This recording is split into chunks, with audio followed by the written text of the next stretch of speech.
Well, The bronzing? I wouldn't think. It probably doesn't take that long. Minimum wage probably $7.50.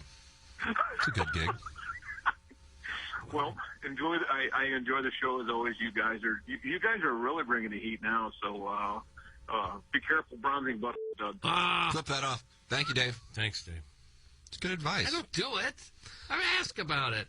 Because you brought it up. No, because you've been in the business, so you're just sharing some of your expertise. It's fine, Doug. I don't think you can make a business out of that. Anal bleaching, nothing about the human body is disgusting. Chris, you're on. Hey guys, I just gotta say bye to Joe. I got one word for you, Joe. One little phrase. Follow your dreams. Oh, Oh my nice. gosh. That was an wonderful. emotional send-off. Yeah. This is hitting the community, and I mean, it's hitting it hard, fellas. Button me. Joe's following his dream to a Cinnabon franchise. Metrolink. Joe, when you're out and about in the community, do people know you as Producer Joe? Do you get recognized by your name or appearance or persona? I don't believe so. Not very often. Well, I mean, you don't believe it. I mean, it is you. You would know. Yeah, not very often. Well, yeah, how would people know him? This is radio. Pelusi is not a standard name. So But you don't know everybody's name that walks by you. No, but if you're at a place, say you're buying insurance, they know you're Joe Pelusi, someone comes to your house to install cable, you have to give them your name. There's times where you have to offer up your name, Doug. You think people in the insurance business listen to this presentation? Probably not. Hey, it's a question. Answer the question. No, that's not the line. No, Stedman doesn't have it at his disposal. You're hearing TMA all day on KPNT HD2, Collinsville, St. Louis, featuring the Ryan Kelly Morning After, live from 7 a.m. to 10 a.m. Then a full show replay from 10 a.m. to 1 p.m., followed by the best of TMA from 1 p.m. to 7 p.m., and another same-day replay starting at 10 p.m. Find the full schedule at TMASTL.com. Brought to you by Ryan Kelly at thehomeloanexpert.com, the most efficient mortgage process you'll ever experience. Here's Action Jackson with 3 more ways to get TMA content. Watch TMA on YouTube. Click the bell to subscribe. Download the podcast. Find it at TMASTL.com or wherever you podcast. And check us out on TikTok at TMASTL. Thanks, Jackson. It's the Ryan Kelly Morning After on 105.7 FM HD2. Hey, this is Tim McKernan for Design Air Heating and Cooling. I am a very happy client. Design Air Heating and Cooling and Seth Goldcamp and his incredible staff, which you can find online at designairservice.com. Just go to the website, click on the Book Now tab, and any issues you may be having with your HVAC system, they will take care of immediately. The customer service, second to none. It's Design Air Heating and Cooling online at designairservice.com.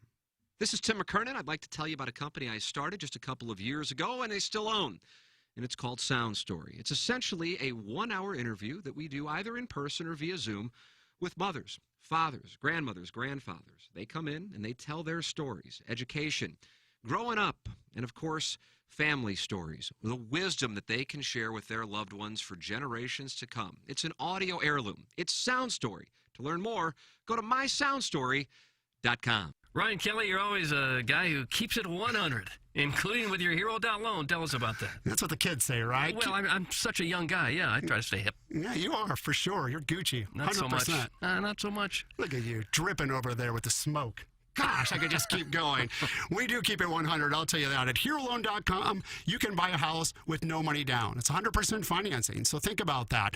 You've been in the military, family member's been in the military, and you want to buy a house, but you're worried you just don't have the down payment. With the VA loan, you can buy a house, 100% financing, no money down. And if you're thinking about a refinance, even better. With HeroLoan.com and the VA loan, you can refinance and cash out up to 100% of your appraised value. So if the house appraises for $300 and you only owe $200 in your current loan, we can do a refinance, replace that loan, and give you $100K in cash. And at HeroLoan.com, our rates are always 100 times better. We keep it 100 for sure. Get the loan that you've earned today at HeroLoan.com, the only way to VA. You're the one dripping with smoke. The Home Loan Expert LLC, NMLS number 1326241. Okay. Hot takes. Yeah. Pepperoncini. Pepperoncini. And now the Pepperoncini Show with Darren Atkins and Ken Stroh. All right, take it, fellas. There it is. That's the open. Pepperoncini. Pepperoncini. Pepperoncini. Pepperoncini. Pepperoncini. Pepperoncini. Pepperoncini. Pepperoncini. We don't know what it is. We don't understand the name. We just know it's stupid. And it's available every weekday, featuring Iggy and the Plowboy. Apparently it's some kind of a podcast or something. Available at tmastl.com and on the TMASTL mobile app. Whatever. I before E, except after C. What is it? I before E, except after Y? Nutted it. Absolutely nutted it. Treat others how you would like to be treated. Treat me like a pirate and give me that booty. A bird in the hand is worth two in the bush. Oh, hey. Hey. Salt and smoke. Okay. Live from the Michelob Ultra Studios, KPNT FM HD2, Collinsville, St. Louis. This is TMA All Day. Rise and shine, St. Louis. It's the Ryan Kelly Morning After on KPNT FM HD2, Collinsville, St. Louis. At the Morning After STL on YouTube and on TMASTL.com with Tim McKernan, Doug Vaughn, Iggy Strode, The Plowboy, and Action Jackson. 7:07 in St. Louis, you are listening to the Ryan Kelly Morning After on 105.7 HD2 FM, the Potted Plant, TMASTL.com. And come on in, friends. The water is warm in the YouTube chat where people are getting ready for Sapphic play tonight in downtown St. Louis. Cardinals and Brewers and the headliner, the Blues, and the Colorado Avalanche, Game 6 of the Western Conference semifinals. Hello again, everybody, and welcome to the Munganess St. Louis Acura Alton Toyota 7 o'clock hour. We are in the Munganess 7 o'clock hour and in the Michelob Ultra Studios. Doug, and today a glorious day in St. Louis sport. Shh. And that's because the Blues game is going to cause Sapphic play? Is that what you said? That's correct. It causes it. That's correct. Okay. Well, I Friday don't night playoff games. care so much about the Sapphic play. I care about the power play and the PK. I do. Oh, I care about the PK in a big way. Other than that, I don't know that I'll be much good to use. Why not, bro? Well, the Cardinals lost last night. What do you expect? They played a good team. Well, they've beaten some good teams. They didn't win last night. Can't score a run off Josh Hader. No one has. Do you know that guy has not given up a run since last July? Really? Oh, my God. Not a run. Oh, my God. Well, he's good. Like 37 straight scoreless appearances? That's incredible, isn't it? Got 37 saves. Mariano Rivera ever do that? He may have, but I don't know who else would have been as dominant. So no, because of that, I won't be much good to you. So because of Josh Hader, you are essentially shutting it down. Yeah, I think that's fair. I guess I could have called in. I could have called in sick and said, listen, with this Hader going as good as he is, I'm not going to be any good to you. Done everyone a favor. You didn't see the announcement of the, what are they calling it, the St. Louis Fair? Fair St. Louis? No. Well, I guess you didn't see the lineup. Third Eye Blind and Coolio. No, I didn't see the lineup. Bring in the bigwigs. Sounds like Iggy's not happy with the lineup, and that will now be our topic. Okay. Trying to get off of Josh Hader for just Well, it might be Sapphic play there. You think the Coolio show will bring in lesbianism as if it's Lilith Fair? Well, maybe Third Eye Blind might. Is this the 4th of July thing? I think so. It's just awful. Doing it downtown? Or Forest Park? Yeah. Forest Park, I believe, again. I think Forest Park's a better spot for it. Yeah, more people, especially with those two acts. I mean, they're going to be crowded like sardines in there. Mm-hmm. Who would you have preferred to see? Wow. I can name a bunch of bands. Do it. Not those two. Okay. Just who? Who would have been better than those two? Los Lonely Boys. Oh. Yep, there it is. Hey, probably could have got them, too. They're out touring. I would like to see Pretty Reckless would have been a good one. Pretty Reckless? Pretty Reckless. I don't know them. We missed the Point Fest, so maybe Hailstorm. Lizzie Hale. We brought a lot of groups in that would have filled this place other than that. Well, Brian Henson isn't impressed with the direction the show took early in the top of the first, and the ombudsman says, cool story, thanks, Sardine Strode. Oh. Sardine? What's that mean? I said you pack them in there like sardines. At Ah. Oh. Sure. We can go back to the Cardinal game. Pujols had an RBI. Remember the days when Fair St. Louis, or whatever it was called back then, would just absolutely pack downtown? Oh, yeah. Los Lonely Boys played that and was packed. They did? Yes. They I had remember Elton John there one year. I took Howard Balzer and his wife. You took him? Yeah, I had an extra 2 tickets, so I took Howard and his wife. Okay. Were you there the year Elton John was there? I was not. What year was that? How long ago was that? Early 80s, maybe. Oh, wow. I remember they dressed him up as a policeman to get him through the crowd. Really? Yeah. That's actually pretty He was that's in a good idea. full police outfit to walk up Well, to that was the probably stage. what he was going to wear anyway. I don't think so. I think Some that was boa feathers. security. There's a way to get him through there. Yeah, I know what happened. St. Louis used to have... tired. The Bears used to be big here. Now, like, granted, there's a lot of... Jackson's just fine. By the way, I should say the Plowhawk's not here today. Jackson's on the 1s and 2s. Yeah, feeling better with a little temperature, so just stay home. Then you got a 3-day weekend. I think at one point we had the biggest July 4th fair in the country, or close to it anyway, in terms of people that showed up. Oh, is that right? Yeah. What would be comparable? Does Central Park have something? That's all I could think of that might approach it for what it used to be here. Yeah, but I look at the history of St. Louis as far as music, and we have some nice venues in St. Louis, that have popped up over the last 3 years. But if a city like Austin, Texas can have South by Southwest and just have 2 weekends of hundreds of bands, and I'm talking huge bands, Foo Fighters. Yeah. St. Louis can't do that? Oh, well, they've got the weather that would be more supportive of that, I guess. What, Austin, Texas is nice and cool in the summer there? Well, is that when they do it in the summer? I thought maybe they did it at some other time. I mean, we're kind of limited as to when we could do it. No, in the summer. South by Southwest is in the summer? I think so. Spring, summer, fall, winter, somewhere around there. Well, It's come in early on. March. Now, essentially, you've covered everything. It's in early March. It's in March. All right, spring. We couldn't guarantee decent weather here outdoors in March. Well, you don't have to do it in March. They just happen to do it in March. You don't have to do it in March. Well, South by Southwest is also film festival, tech fest. Well, they have a lot of stuff. They also have hundreds of bands. Well, you're one whale of an impresario. Why don't you get something like that started here? I can't be a Los Lonely Boys here. I'd prefer Coolio. Well, you can go see them. 4th of July. Doug, you got your wish. 4th of July.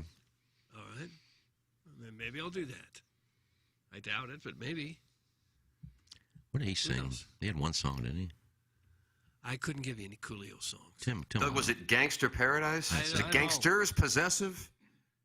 Gangster's Paradise. That's I don't know. Fantastic Voyage. That, I believe, was brought into the mainstream. And then Michelle Pfeiffer's film. Was that 95? I don't know the years, Tim. I don't know the years. Fantastic Voyage. Wasn't it Earth, Wind, and Nice. Fire? That's it. That was it. That was essentially Coolio. Well, I thought it was Earth, Wind, and Fire did that song. Well, yeah, but he sampled it, and then in 93 or 94, I don't Doug, know the Fantastic Voyage. I don't know. Earth, Wind, and Fire coming to St. Louis with Santana. Good show there. Might just save him for VP Fair, or whatever they call it now. Eric in the Central West End is sharing a memory this morning. And isn't it fun as we get ready for Game 6 of the Western Conference semifinals that Friends of the Feather are sharing memories via the Engineered Design Facilities text inbox. Mm-hmm. When I was a kid going to the VP Fair, I just distinctly remember it being an unbelievable Hoosier Fest. I remember watching the Blue Angels standing between fat walruses wearing jeans and overalls with no shirt underneath, just reeking of BO. Nice event. It's from Eric in the Central West End. Right. Well, that's not what stands out to me. Well, you'd probably get that sort of clientele at a lot of places around the country if you had a big fair involving hundreds of thousands of people. Yeah, Kid Rock's coming. Okay. He's coming to the fair, St. Louis? No, he's coming to St. Louis. He's not here, not the fair. You're just talking about the concert tour circuit in general. Yeah, with those type of people, like wearing overalls and cowboy hats and things like that. All right. Do you know we have the best fans in baseball in St. Louis? Oh, that's awesome. He believed it. Well, who's got better baseball fans? I don't know how you measure it. Well, attendance, by height, behavior. I mean, if they go to a game, I'm sure you're all cheering for your team. They're all good fans. Well, but like you wouldn't say somewhere like Oakland or Pittsburgh has the best baseball fans, would Well, you? when their fans show up, I'm sure they're Well, rooting they for their don't team. show up, and that's what makes us number one. Well, there was like 22,000. You're counting tickets sold. A lot of people buy tickets. They just don't go. People in the stands. Well, does that makes you a good because you show up? That's part of it, yeah. All right. Well, St. Louis has a better population than Oakland. No, we don't. No, we don't. No, it does not. Oakland, San Francisco is like the fifth market. I'm not talking San Francisco. I'm talking Oakland by itself. It's all right there. It's one. All right. How about St. Louis, Kansas City? Okay. Springfield. Just add them all. Well, that makes no sense. We do a lot more fans than Kansas City. My point is they're the best fans of baseball because they name themselves that. Usually, the only places that get better attendance than the Cardinals are the Dodgers and maybe the Yankees. All right, well, people go to the game. That don't make them the best fans in baseball. Doesn't make them the best. It don't make them. Well, I think you combine our market size with the big crowds that we get and the behavior of the St. Louis fans. I think we have a legitimate argument for being the number one fans in baseball. They've been good. They've been good for a long time. How many people were showing up in the 70s? Were the best fans in baseball in the 70s? Probably not. No, because the team sucked. The teams have been good. People go. 50 years ago. All right, that was half a century ago. If the Cardinals go through 3 years of not making the playoffs and they suck, people aren't going to go. Then are we the best fans in baseball? Yes, they will still go. No, they won't. They still do go. What else we got to do? We only got Coolio coming in here this summer. Jealous, maybe? That's what we have to do here. We don't have an ocean, a mountain. We don't have anything huge recreationally to do. We don't have a huge lake right here. We go to sporting events. Right, we answered your own question then. They're really not fans. They just have nothing else to do, so they go. That still makes them fans if they go. Well, they got nothing else to do. Why'd you go to the game today? We love the Cardinals. Why'd you go to the game? Nothing else to do. Thought I'd go. That's not a fan. That's just bored. If he's there, he's still a fan. A big old fan? I'm just a fan. I'm just a big old guy. And a fan, just like you. I went and saw Counting Crows one time. Somebody said, why'd you go? I had nothing else to do. I'm not really a fan, but I had nothing else to do. It's perfect timing because producer Joe was listening to the show this morning, and he says the first 10 minutes have been filled with the worthless apricots spewing more and more nonsense. I don't know how you do it every day. That's from producer Joe, who is listening to the show and texting in. Why do you listen if you don't like it? Oh, well. Seriously. What makes you text in? Because there's nothing else to do. You think as you text in, I'm going to stop talking? It's just a wasted text. Can you really waste a text? Well, I mean, you got an infinite number of texts in your... But he had to sit there and type it. Why'd you type it? You think I'm just going to stop? I guess not. Because you don't like it? No. If Tim would say stop, I'll stop. Yeah, there you go. I was in the car for that. You were sitting next to him? Yes, I was. We were on our way to Chicago, I guess, for Tim's bachelor party. That's right. And we all had sex. Well, maybe you did. I didn't. You cut off the end of that, though. Or you didn't, but it's been cut off for a long time. But the rest of that is the guy on the phone that they called into. It's Pups now. It's called Pups now. Yeah. Yeah. He had a heck of a show. show. He actually called a radio show. Mm-hmm. What's wrong with that? Yeah. Nothing, but... We have people call this show and have said far worse things than that. Speaking of which, call into the Steve Schmidt Key of North County phone line, 636-900-4TMA, or email in for our Design Air Heating and Cooling email today, the morning after at InsideSTL.com. Design Air Heating and Cooling, the official HVAC provider of the Ryan Kelly Morning After. Work with Seth Goldcamp and his outstanding staff. They're online at designairservice.com. It's Design Air Heating and Cooling. Doug, what has Design Air done for you? Oh, boy, they've cooled off that second floor of my... Yes. I guess I'd call it a mini mansion. It's not, not the full thing. But it was hot up there, Tim. And the second floor, you could... As soon as you walk up the steps, you notice it was 15 degrees warmer. And I thought, I'm going to have to get a window air conditioner. No. Seth came in, put on the booties so he didn't track any dirt on the carpet, and looked around at everything and adjusted some levers and some pulleys and worked on the air conditioner a little bit and got everything going. So now it's all cool all over the house in the summertime. So I got what I want. He did a fantastic job for me. I thought I was looking at a major repair to try to fix that. Nope, just a little tweaking. Thank you so much, Seth. Seth Goldcamp, Design Air Heating and Cooling, the official HVAC provider of TMA, and the sponsor of our email today, the morning after, at InsideSTL.com. Let's start laying a foundation now and having some tastes early in the festivities, because the puck will be on the ice within 12 hours. We get a wonderful 7 o'clock start tonight at Enterprise Center. Fistful of Bourbon. There's a new whiskey in town. Fistful of Bourbon's the name, and going down easy is their game. The kin behind Fistful has spent over 100 years concocting the finest blend of 5 whiskeys this side of the Smokies, making it the smoothest bourbon your mouth will ever feel. This is the kind of complexity that can only be accomplished with good old-fashioned hard work and sound alchemy. That's why Fistful of Bourbon keeps winning gold medals, blue ribbons, and whatnots at every fancy liquor competition, from the Berkshires to Bakersfield. Get wise, pick up a bottle today. Don't be a damn fool. Please enjoy Fistful responsibly. That's Fistful of Bourbon. It's the Munganass 7 o'clock hour here on the Ryan Kelly Morning After. Work with Jamie Burkhardt and Clayton Patterson at Munganass, StLouisAcura.com and AltonToyota.com. If you are in the market for a new car or a pre-owned car, or you just need to get your car serviced, work with the best, and the best is StLouisAcura.com and AltonToyota.com. It's Munganass online at StLouisAcura.com and AltonToyota.com. Even if you didn't get your car from Munganass, you can get your car serviced at Munganass. It's StLouisAcura.com and AltonToyota.com. And if you'd like a direct introduction to Jamie, email me, tmckernan at InsideSTL.com, and I will immediately put you in contact. It's Munganass, sponsor of our 7 o'clock hour here on the Ryan Kelly Morning After. 80s all weekend. Asses up at the pool this weekend. The fair is downtown, you old fools. Stephen Wildwood. Used to be at Forest Park, didn't it?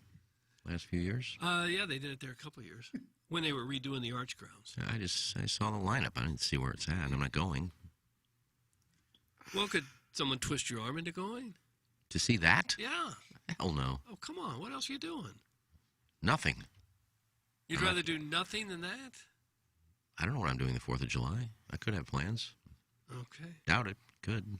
I think you're playing. It's obvious that Grandpa Foreskin made it a point to come in and completely hijack the first hour of this morning's show after not speaking much during yesterday's first 2 hours. That's from Nathan from the east side of Alton. It's not from Nate from Tallahassee. 2 different individuals, 2 different regions of our land. No, I don't come in and figure out how much time I'm going to spend talking. It's not what I do. Yeah, it'd be hard to figure. If there's something I want to talk about, I talk. Yeah, sure you do. Why wouldn't you? It's what you're paid to do. I'm not saying it right. Let's see. Last hour I talked for 6 minutes. I'm going to need at least 44 tomorrow. Yeah. No, I don't.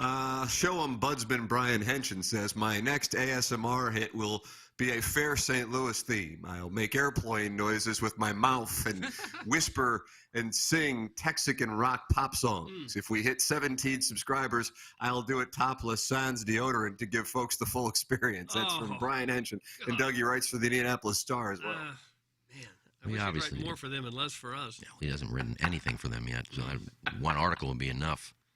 Now, you obviously don't know SMR. I think you left a letter off there. ASMR? Oh, okay. I thought you said SMR. I did too. ASMR. That's fine. That's absolutely okay. I knew what you were talking about. Baby Milo says, I agree with the bleeding anus. So far, the show has been all rubber face spewing ridiculous takes. Stop talking, you tire-marked, bleach, blonde boot face. That's from Baby Milo. Gosh. Tire mark? Wow. There's a lot to untangle in that. Where'd the tire marks come from? And rubber face? I haven't heard that one yet. No. Well, at least you're using your noggin and coming up with new stuff. I wake up with tire marks on my face these days. From that CPAP. It's from that C. I do some, but then I roll over and I got the CPAP thing pushing into my cheek, and I wake up with tire. Can you only sleep in one position with the CPAP machine? Oh, no. You can sleep in whatever it takes so that the alarm doesn't go off, because if you knock the thing slightly off your face, it says, oh, no, there's too much air escaping, and alarms go off, so you got to kind of be careful. It's horrible. Is it loud? No. Okay. It's just kind of a... Okay. I imagine it like Darth Vader. No, that's not the alarm. That's just the sound that the oxygen makes. Oh, okay. But if there's an alarm, there's a beep, beep, that's annoying. Beep. Yeah, it'll wake you up. So it's wonderful. Really nice. Really nice. I'm going to have Jackson look at my phone because I have something new on here that's, What I do don't you know what's got? happening. Well, when I got the Point Fest tickets, they're sent We're to gonna move off of my CPAP episode here. Oh, you wanna Or I have a near-death experience almost every night. Let's just brush that under the rug. I am bearing my soul. I am talking about tire marks on my face. Let's get off of that. I know. Whether I live There's through another more? week, no big deal. There's more. You said CPAC, tire marks, the oxygen alarm goes off. All right, go. I was going to keep get going. my progress. Yeah, keep going. When I first got tested, they said you stop breathing 50 times a night. And if it's more than 30, you got major Sleep problems. Sleep issues, yeah. So they said you definitely need it. So I've worn it now for 6-8 months, and last time I went to the doctor, he said, "Oh, you're down to 2. You went from 50 to 2." You should be done with it. Well, he said, we don't know if you're just getting better or if you're down to 2 because of the CPAP. So we'll go another couple months, and then we'll give you another test, and then we'll see if you have to wear it. So you could be a couple months away from this. Could be, possibly. Well, I'm praying for you. I hope that's. Tire mark story over. It's got to be a bad beat having to sleep with that thing on every night. Well, you get used to it. Okay. Is it heavy? Is it a little heavy? No, it's not heavy. No. I'm just trying to throw more at you so you can continue going with your I'm done CPAC with the story. I'm done with it. I'm finished now. Believe you me, I will not bring up my CPAP issues for as long as I'm working here again. No, you can't. I would love hearing them. I just figured I it was don't done think anyone already. really loves hearing about my CPAP issues. It was just out there. Probably more than my Coolio story. No, let's hear more about Coolio. No, Coolio's done. There's no more to talk about. Gangster's Paradise on a loop for 2 hours. That'll be the concert. Well, so you're not going. You're definitely. No, I'm not going. What I was saying is that, and it kind of ties into your alarm going off. In order to get these Point Fest tickets, I had to download Google Pay, because that's where the tickets are going, where I can show them at the door. Here, I have my tickets. Yeah. But in order to get Google Pay, you have to put a lock on your phone. Okay. I never had that. Or like No, a lock where a password where when it shuts off, you have to. And that's why I couldn't get Hubbard email on my phone, because I didn't have a password lock. Oh. So now I have one. But now something else is downloaded that every time I plug my phone and when I go to bed, beep, beep, beep, beep, beep. Your phone is charged. Please unplug. Well, What? For heaven's sake. It goes off every time my phone is fully charged. I don't know how to get it off there. What? I didn't download it. It came up when I did the phone lock for some reason. That's got to be something in settings you could change, right? I don't know how. So you're just gonna live with it until. Well, if I turn notifications off, I get no notifications. I don't hear my text message go off. That's why when I get a text message or a DM, I answer them right away because I hear it. Ding, ding, ding. I know I got one. Yeah. If that goes off, I'm not going to know when I get a DM. I'm not going to know to check my text messages. No. I could go hours without seeing a text message. Right. So, bizarre. Yeah. Well, my phone is also 5 minutes off. Now, how is that possible? You can adjust that. That would take about 30 seconds. 7:32 I got. You can fix that real quickly. You just go to the clock setting. All right. Hours, minutes. Let's get back to this CPAP thing. No, I'm done. I'm done with the CPAP talk. We'll save that for Senior Citizens Radio, my next job. Tim, I've talked for 12 minutes in this segment, so back to you. Well, producer Joe will certainly monitor it. A lot of people getting active on the program here. 314-881-TMA5 is how you can text in. Engineered Design Facilities text inbox. EDF, sponsor of our text inbox here on the Ryan Kelly Morning After. It's Engineered Designed Facilities, and you can check them out at edf-rg.com or by emailing them fire@edf-rg.com, the official commercial fire alarm services and solutions provider of TMA. They are a Missouri and Illinois preferred full-service vendor for licensed and certified professional servicing, monitoring, and testing for fire alarm services and systems, fire suppression systems, fire alarm system monitoring services, tenant improvements and construction, and security access and monitoring services. It's Engineered Designed Facilities, online at edf-rg.com. Jackson, what are your weekend plans for Memorial Day weekend as the most eligible bachelor in the St. Louis area? My weekend plans are, I got a party on Sunday. You're going to have to go to the Cardinal game because there's nothing else to do. I actually think I might go to the Cardinal game. One of my buddies has tickets, so I might go to that. Just kind of hang out. Saturday's supposed to be beautiful. I'll probably play golf on Saturday. I'd have to Shave your strokes. Yeah, I have to say, probably want to shave some strokes on Saturday. Saturday, Sunday, Monday, and Tuesday going to be beautiful. Yeah. Sunday and Monday are going to be tough to get on the course. It's going to be packed, and I've recently learned that I really don't like slow play, and it kind of gets my dander up. So, welcome to my world. Where did you experience that? Last weekend in the Ozarks, we were playing a course. It was unrelatable. It was a private course in the Ozarks. Here we go. It was a private course in the Ozarks. Yeah. And it was wet. It was Sunday, so it was still wet. So there wasn't many people out there, but there was a group in front of us where it was two couples, and the gentlemen weren't very good, and the ladies were standing over the ball for far too long. Could you drive around them? We're talking 30 seconds. Well, we had to play behind them for about 5 or 6 holes where it was brutal. And then on the turn, I was praying they were just going to play 9, and then they didn't. So the tee boxes are kind of like stacked, like elevated. Like the tips were as high up as possible. Oh, and yeah. Ladies' tees were lower. Yeah. And so I stood up, tees above the tips. So just staring daggers through them as we waited for 5 minutes for them to hit their tee shot, and then they said we could play through. Did you work up the nerve to ask if you could play through? No, I kind of like to let the people do that. I don't want to be pushy. Oh, Doug, is that passive-aggressive? I think it's passive-aggressive, Jackson. Yeah, but my advice I'm is always always so conscious of it, so I always want to let people play through, so I feel like other people have that same feeling. My advice In our Fan Page Club Championship match, we had people behind us and let them play through. Yeah, That's what we had to do. That was a mistake, but we did. Well, I mean, they were a threesome, we were a foursome, so. But other than that, I'll probably play some golf. Probably I have a party on Sunday. Probably lay low on Monday. Where's that party? You going to the lake for Memorial Day, old money? Private residence, probably? No, I'll be in the lake next weekend. I'll be off Friday, June 3rd, and I'll be in the Did lake you strategically not go on Memorial Day weekend, Horton Watkins? That's right. Yeah. Oh, my well, God. Airbnbs are expensive on Memorial Day, plus I wouldn't want to be there anyways. But How much is an Airbnb at Lake of the Ozarks? I think we're getting I think there's like 11 of us going, and there's going to be, I think we're all paying like $90, $100. Oh, wow. Yeah, but you have to get a place big enough. That's for how many nights? 2 nights, 3 days. Okay. Get a boat down there? No. So $500 or $600 a night? Yeah. Yep, $500 or $600 a night. But we're playing golf out there. It'll be fun. Is that party code still a thing? Yeah. Really? Yeah, You ever hang out there, Sweet Cheeks? Not my thing. No? Not my thing, personally. I don't want to have to swim over to somewhere. Swim over in some group. Sweet seed. I don't want to have to swim in that. No offense to anyone who enjoys the Oh, God. The Ozarks fun. The water is dicey at best, and I don't have to swim over there to go drink a tepid pina colada and hang out with. Yeah, I'm just gonna stop. Did you ever drive by there in the boat just to look and check it out, see what's going on? Do some voyeurism? Right. Nah, not really. No. I mean, I've been there. I've been to Party Cove. Yeah, it's fine.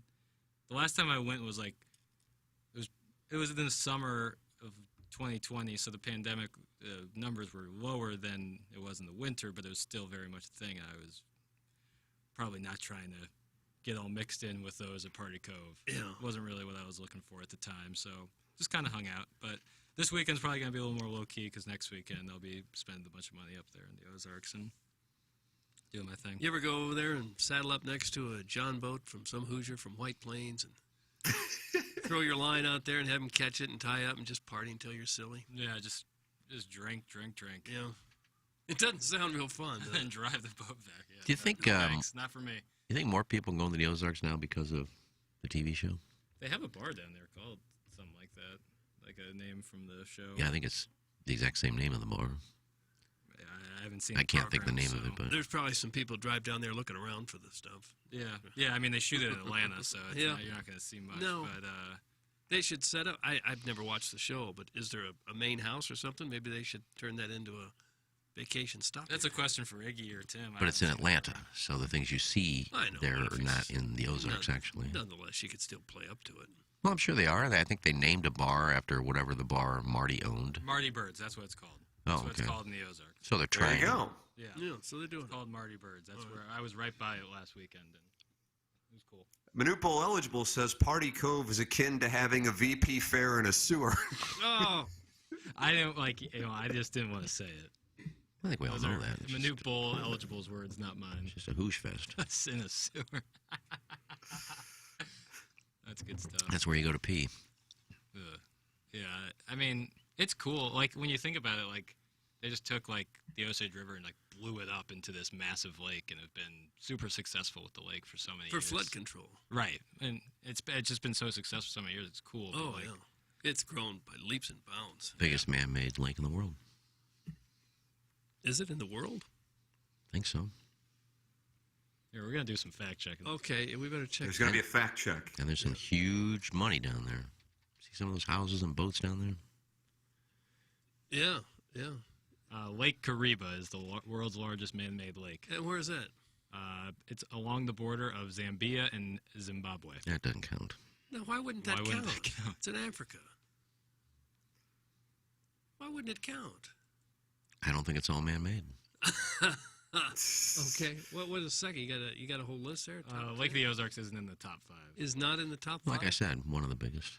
That's what he said. Okay. But Swope will pull it. Yeah, I'm sure. Doug, can you tell us about our title sponsor? His name is Ryan Kelly, the home loan expert, thehomeloanexpert.com, Jack. Maybe you're looking to buy a second house down there at the lake. Well, Ryan Kelly can help you do that with an original mortgage. But, even down there, real estate is crazy. You better get yourself pre-approved before you go at thehomeloanexpert.com. Maybe you're just looking to refinance your current house. Always a good idea. Ryan says the average person doing a cash-out refi now is getting a nice little check for an average of $54,000 back. What could you do with that kind of money? Well, you probably ought to start by paying off those high-interest credit cards, maybe make some home improvement projects, pay off some school loans, whatever. It's your money. Do it what you want. The website, again, is thehomeloanexpert.com. Ryan Kelly and his fabulous staff will help you with any kind of mortgage problem or issue you may have. They're there to help. Whether you need an original mortgage or a refi, Ryan Kelly and the Home Loan Expert team is the place to go. Thehomeloanexpert.com. Thank you, Ryan Kelly. Thank you, Sir Mortgage. There it is. Jackson, can you tell us about your pant? Oh, yeah. Muggsy jeans, man. Ooh-wee. And you describe these as a playoff trouser? Yeah, it's a playoff trouser because of the mobility and the comfortability. The last thing you want when you're making your hashtag playoff push is to be constricted by rough, uncomfortable denim. Regular season fabric. Yeah, right. We're trying to put this year's ass in this year's jeans. We're not trying to go backwards here. We're not trying to go backwards here. We're looking towards the future, and the future is Muggsy jeans. Oh, it's Bill. When I talk about comfort, Doug, comfort and Muggsy are synonymous. Oh, I know. I have a pair. I love them. Same with style. I mean, the compliments I get when I wear my Skylines by Muggsy, people are like, man, that's a great color. It's like, yeah, it's a great color. It's a great cut, but it's also unbelievably comfortable. You don't have to sacrifice comfort for style. You can have both, and that's how you do it at Muggsy. You go to Muggsy.com and you use the promo code TMA for 10% off your order at Muggsy.com. You're going to be happy you did. They sell shorts, jeans, chinos, joggers, your favorite pants, shorts for the summer. Can't wait to we're all getting a pair of shorts. Can't wait to put those on our bodies because we know we're going to be looking good. With what year's ass? This year's ass. I'm getting some 7-inch inseams because, skies out, thighs out. So I'll be showing myself off a little bit. I'm really looking forward to it. And you can show yourself off, too, with the most comfortable pants on the planet Earth. Muggsy.com. Use promo code TMA for 10% off your order. Would you wear those to the party, Cove?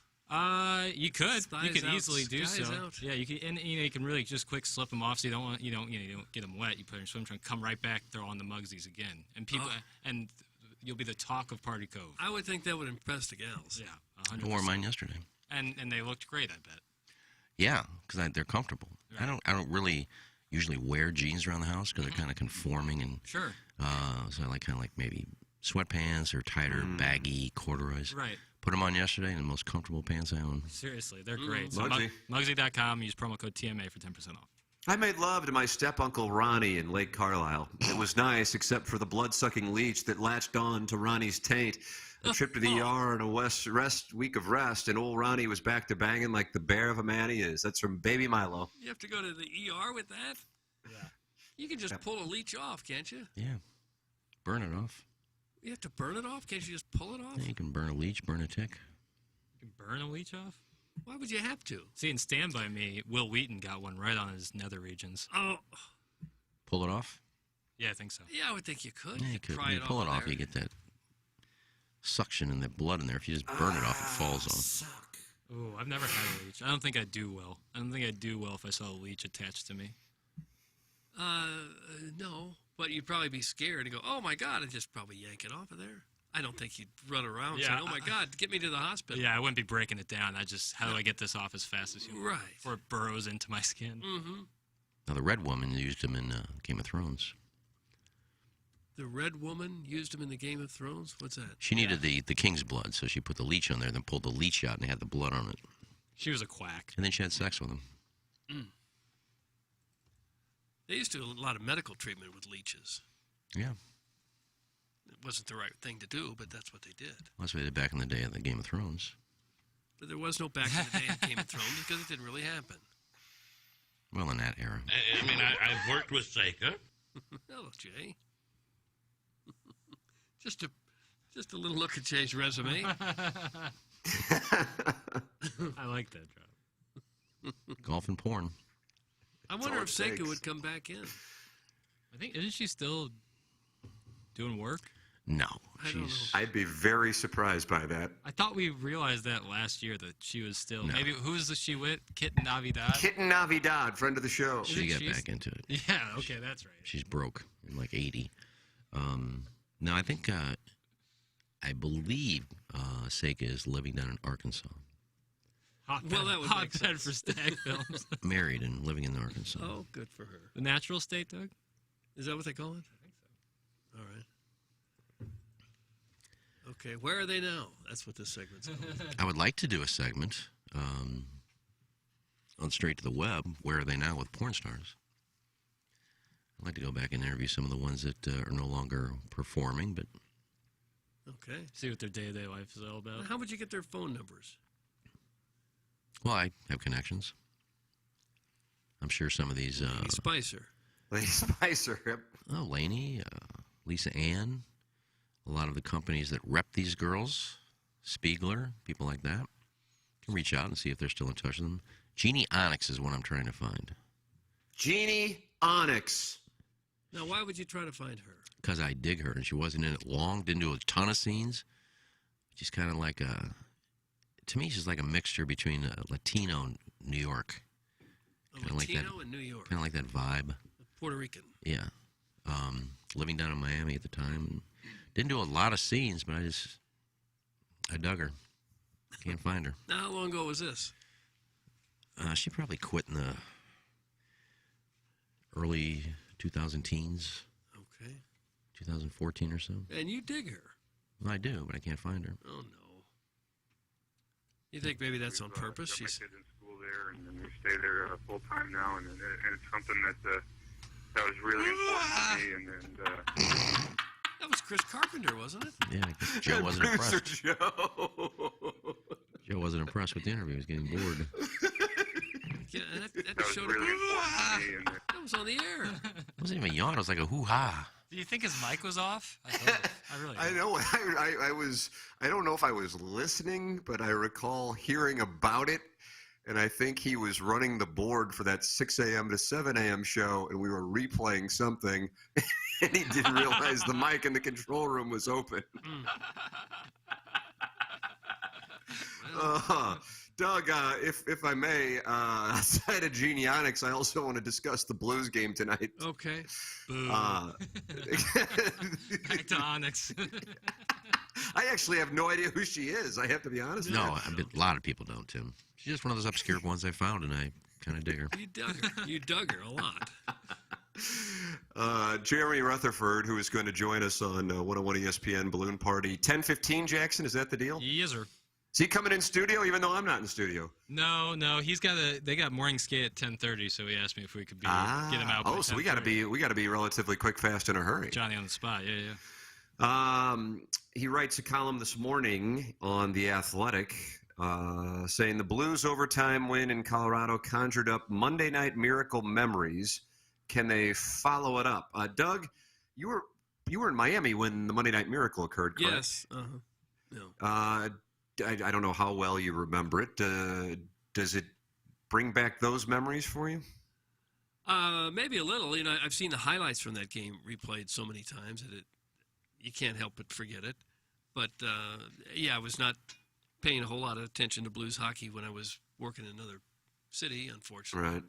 Right. Bernie Federko is quoted, and he says there were some similarities. I think the pressure on being in the third round, that happened in the conference final.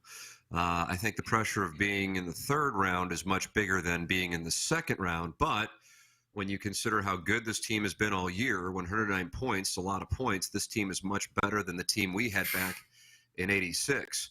We were a team that never said die to, but we didn't have three lines that scored the amount of goals that the Blues scored this year. We were more of a blue-collar team and a team that shouldn't have been there. This is a team that should be there, and they're proving that they should, no matter how good Colorado has been. The Blues are no slouch. So that is Bernie Federko comparing and contrasting the circumstances surrounding the Monday Night Miracle. And I would agree with that. I think that's an important distinction. I mean, you're talking about being 2 wins away from the Stanley Cup final. The Blues, when what happened 2 nights ago occurred, they're 7 wins away from the Stanley Cup final, considering everything at that moment. But that did force a Game 7 against Calgary, which they lost, and then Calgary went on to the Stanley Cup final. And Doug, I know you're really hoping to see the Blues avenge the 1986 Campbell Conference final, but it will not be happening because Conor McDavid and the Oil is going to the Western Conference final after they beat the Flames last night in overtime in a game that featured 4 goals in 1 minute and 11 seconds, if I'm not mistaken. Yeah, in the second period. No goals in the third period, and then Conor McDavid wins it for the Oil. And so whoever wins the Blues and Avalanche series will get to travel to Alberta for the festivities of the Western Conference Finals. But no matter what, if I'm not mistaken, the Blues would have home ice. So there you go. Should they get past the Avalanche, which is certainly not expected in Las Vegas. Right. But if they do, they would have home ice. If that even matters. But you'd rather have it than not have it, obviously. And as good as Nathan McKinnon was in the last game, it's hard to believe there's a more dynamic offensive player in the league than him. But if there is, it would be Conor McDavid, who is just incredible to watch. I think if you could keep him under wraps somehow, again, assuming the Blues get there, that's still a stretch at this point. But if you could keep him under wraps, you'd have a real good chance of beating Edmonton. That's where Ryan O'Reilly comes into play. Yeah. The Avalanche, for the record tonight, minus 175. The Blues are plus 150. And for the series, as far as the actual series goes for these playoffs, let's see, and also, by the way, the Rangers, who are now on death's doorstep, are favorites tomorrow night at home, interestingly enough, but the Blues are minus 175. That's how big of an underdog they are. For the series, the Avalanche are minus 800, the Blues plus 550. So that is where things stand. If you wanted to wager on the Blues to win the series, put 100 on it, you win 550. If you think the Avalanche are going to win it, you have to bet 800 to win 100. Would be a fun game to go to tonight if you had tickets. Oh, my goodness. For real. How much would a ticket have to be before you'd say, nah, I'm not interested? For me, it's, I guess, over about 100. And that's not a real high ticket price. I don't think you can get in for $100. You will not be able to get in for under $100 tonight. I guess maybe I've seen so many games for so many years for nothing. Right. I get sticker shock now when I see the price of what you want me to actually walk. The lowest price for tonight, Doug, and I'm kind of surprised you can get in for $125. Granted, it's standing room only, but it's $125. Yeah. No, it's mezzanine center, section 320. Row Q. That wouldn't be bad. That's not bad. 320 center ice. Yeah, it'd be a pretty good ticket to have. Why don't you go? I said 100 was my top. I'm sure you could get a credential. I'm not going to lie my way in there to stand in the press box and watch a game. I'm actually kind of surprised by quote-unquote, and I want to emphasize quote-unquote, how low. Like, you can be in section 103, center ice, for $3.99 a pop. Now, again, I recognize that's a hell of a lot of money, but I would have thought it might be higher than that. Now, if you want center ice premier, that's $1,500 a pop. Worth it. Well, you're from Ladue. See, there it is. Some of us aren't from the Central Corridor. Take a listen to this, if you would. Relatability creates success. Success destroys relatability. I want to say it one more time because we're on HD2. Relatability creates success. Success destroys relatability. Think about that. Oh. Now, why would relatability create success? Because then the people feel like they can feel your vibe even if they can't feel you inside. Pretty good. No. Marketing. That's what it's called. Exactly. Right What do you think ticket prices would be if this was a Game 7 in St. Louis?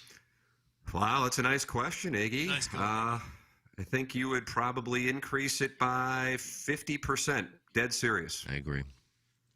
Double. And by the way, another thing from Jeremy Rutherford's article, because initially when you asked the question, did the hat trick help the Blues?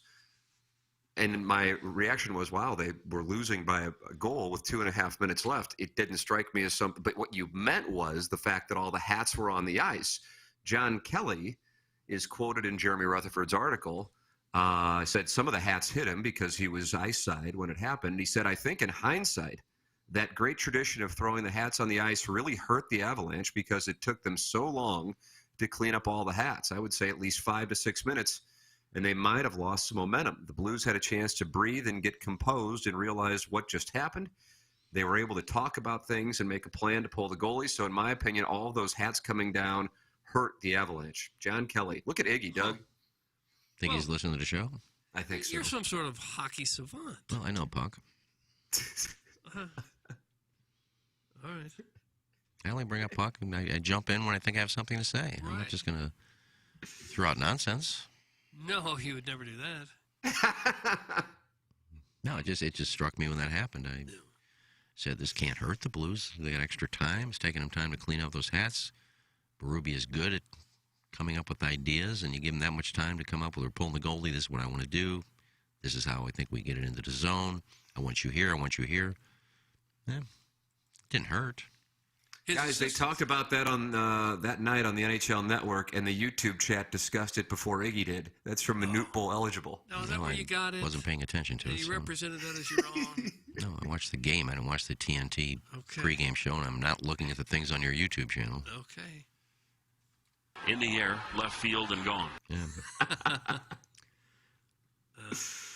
Guys, Berube confirmed the same thing on the fast lane yesterday. It's from Mrs. Janny Shanahan. Yeah, they're all listening to the show. All right. Now you think he got it from you. Berube got that from you. Well, the fact is I brought it up, and now a day later, people are talking about it. You think you're You the do the only math. one who thought of it? You do math. No, it's just I'm not praising myself. It looks like people are trashing me because I said it. You think you did it on your own? I brought up a comment. Yeah. It must have been a good comment. 'Cause a lot of other people are agreeing with it a day later, but they're agreeing with it. Well, we give Berube a lot of credit, and certainly he deserves it. He's a terrific coach. But I think his assistants are a big part of it, too, because he relies on them a lot. A lot of times when you see they got the grease board, they're mapping out a play, it's Steve Ott doing it. Steve Otter might be gone to coach at the head coaching level next year. Yeah. I think that's likely coming sometime soon. And you know Jim Montgomery wants to become a head coach again. Right. Boy, Ott was such a pest as a player, wasn't he? Boy, he was. If ever there's a guy you hated on the other team and loved on your own team, he was it. I mean, he was really obnoxious. He made Kadri seem likable. But on your team, you thought it was funny and great. Well, I don't think Ott was dirty. No, I wouldn't say dirty, but he was certainly an agitator. Good morning, boys. I'm down here in Texas for the Schwab. I had to take a few weeks off after an unfortunate gaping incident involving VJ Singh and a gap wedge. But don't worry, my hole is back to full elasticity, and I am on the prowl. As you know, Colonial is always lousy with crank. We'll update later. Thanks, Madison Hedgecock. Lousy with crank? It's a senior PGA championship. There's no way VJ Singh is in Texas. Didn't work. And he's not giving you his hole either. Oh. Doug, Masters winner Vijay Singh has been brought into the discussion. I know, and didn't want any part of it. And yet here he is, right in the middle of it. I like his shtick, but I just don't get why every week it's at a PGA Tour event he's meeting all these seniors who aren't there. I might believe him if he was at the venue where the senior PGA is going on. Which I don't know where that is, but... Well, maybe it's in Texas. I know a Texan is leading. My good buddy Bob Estes. Your good buddy. Yeah. You're running mates, are you? No, we just became really good friends during Fairways and Greens days. One of the first home numbers I got for a guy, and we used to get him on all the time, and met a few times. Texas. Yeah, he's from Texas. They're playing in Harbor Shores Golf Club. That's in Harbor, Michigan. Okay. Beautiful this time of year down there. Up there. Over there? No, it's up there. Well, wherever it is. Michigan is definitely up there. Yeah. You can't say down there in Michigan. It's kind of over there. It's Over it's where? up there. It's up and then over. Up and a little bit Up east, but not and much. over. Michael McDonald. Yeah. Think about that. McClure? Yep. Yeah, McClure High. Iggy's knowledge of puck is making me horny. That comes from between two shrubs. Huh. Ganaphilacus? What was that? Zach Ganaphilacus? What's Zach that? Galifianakis. Galifianakis. I knew I was going to butcher that. Skip Berkmeyer is listening to the show to probably hear some of my tips for short game. And he says, Charles Schwab is the Colonial PGA Tournament, not a senior event. And what's your point? I think I said that. I think I said that it seems like Hedgecock is always at the PGA events where there's no seniors. Vijay Singh wouldn't be at the Colonial. He would be where the senior PGA Tour event is at. And that's in Michigan. Yes, I know. Down there in Michigan. Yeah, I know that the Charles Schwab is a Colonial. Now, that's down there in Texas. Yes, but there's no way Vijay Singh would be there. He's up in Michigan. My point is that he always is having sex with seniors at PGA Tour events. Vijay Singh is? Not at senior events. I'm back. So I'm not sure Skip knew what I was saying. Okay. Well, don't scold him. I'm not scolding him. He corrected me on something I didn't say. All right. So, Doug, you are going to the Blues game tonight. I'd love to go, but I have no plans at the moment to go. Ask for a ticket. Somebody will give you one. Just ask for a ticket? I had a friend of mine for Game 3 on Saturday night. Saturday night, Jack. Game 3, Blues and Avalanche. He texted me at 6:30, puck dropping around 7 o'clock. We'll call it 7:10. Yeah, that's tough. And he had 2 tickets for the Jameson suite. And with my wife not feeling great, and then the next day she tested positive for COVID, I'm like, I would love to take my son to the game, but I'm thinking, I've never been in the Jameson suite, but then I looked it up online, and I'm like, this is kind of a, it's kind of a whole thing. And it's not like he's offering me 2 tickets to the game where I could, have a 4-year-old and he can, if he needs to, act like a complete nitwit, and it really won't be that big of a deal if we're in that suite. I felt, as much as I want to take him to the game, I think it would negatively impact most of the people who are there to enjoy the game and probably have some cocktails, and therefore it would be poor form. And so I politely declined. Doug, let's take yourself back to when, let's say, Greg Vaughn is 4 years old and somebody hits you up and they offer you 2 tickets, but it's in a suite like that where I think it's kind of more of a business type of setting. What would you do? You make the call. Would you have taken Greg Vaughn? Or I would have taken him in a heartbeat. God! I don't think anybody, when you have little kids like that, especially at a game, everybody understands that. There's nobody that's going to say, I don't think, oh my God, you got a little kid here. Now, if it's a private party in somebody's home, that's different. Oh yeah, that's. But an arena like that, the games are for kids too. And you tell the people up there, you say, look, he can do what he wants. They name the suite after him. Well, how big of lemmings are these people? Yeah, when you name a suite after somebody, they can do what they want. Right. But I looked it up, and it looked like it's a thing. I've been there. You've been in it? Uh-huh. Am I right? Is it a thing? Not as much as... Really? Okay. The way I wasn't familiar with it, and then I looked it up, and I saw it, and I go, oh, this looks like this isn't just like, just like one of those rooms where they bring in popcorn and pretzels. No, it's not a suite like that. It's a big area, but there's a lot of room there. And all right, Jackson. So now that you know that, let's say you have a 4-year-old son who by the way, is wonderfully happy, but also bat crap. Right. You make the call. Yeah, I mean, I'd probably do it. I mean, I might regret it when I'm there, but and it was at 6:30, and the puck's dropping at 7 or 7:10, and that was, and I hadn't discussed it. I mean, to get him in the car, so I'm not going to get there until 6:50. If he would have hit me up at like noon, and listen, it was a nice offer when he had a couple people who couldn't make it all of a sudden to even reach out.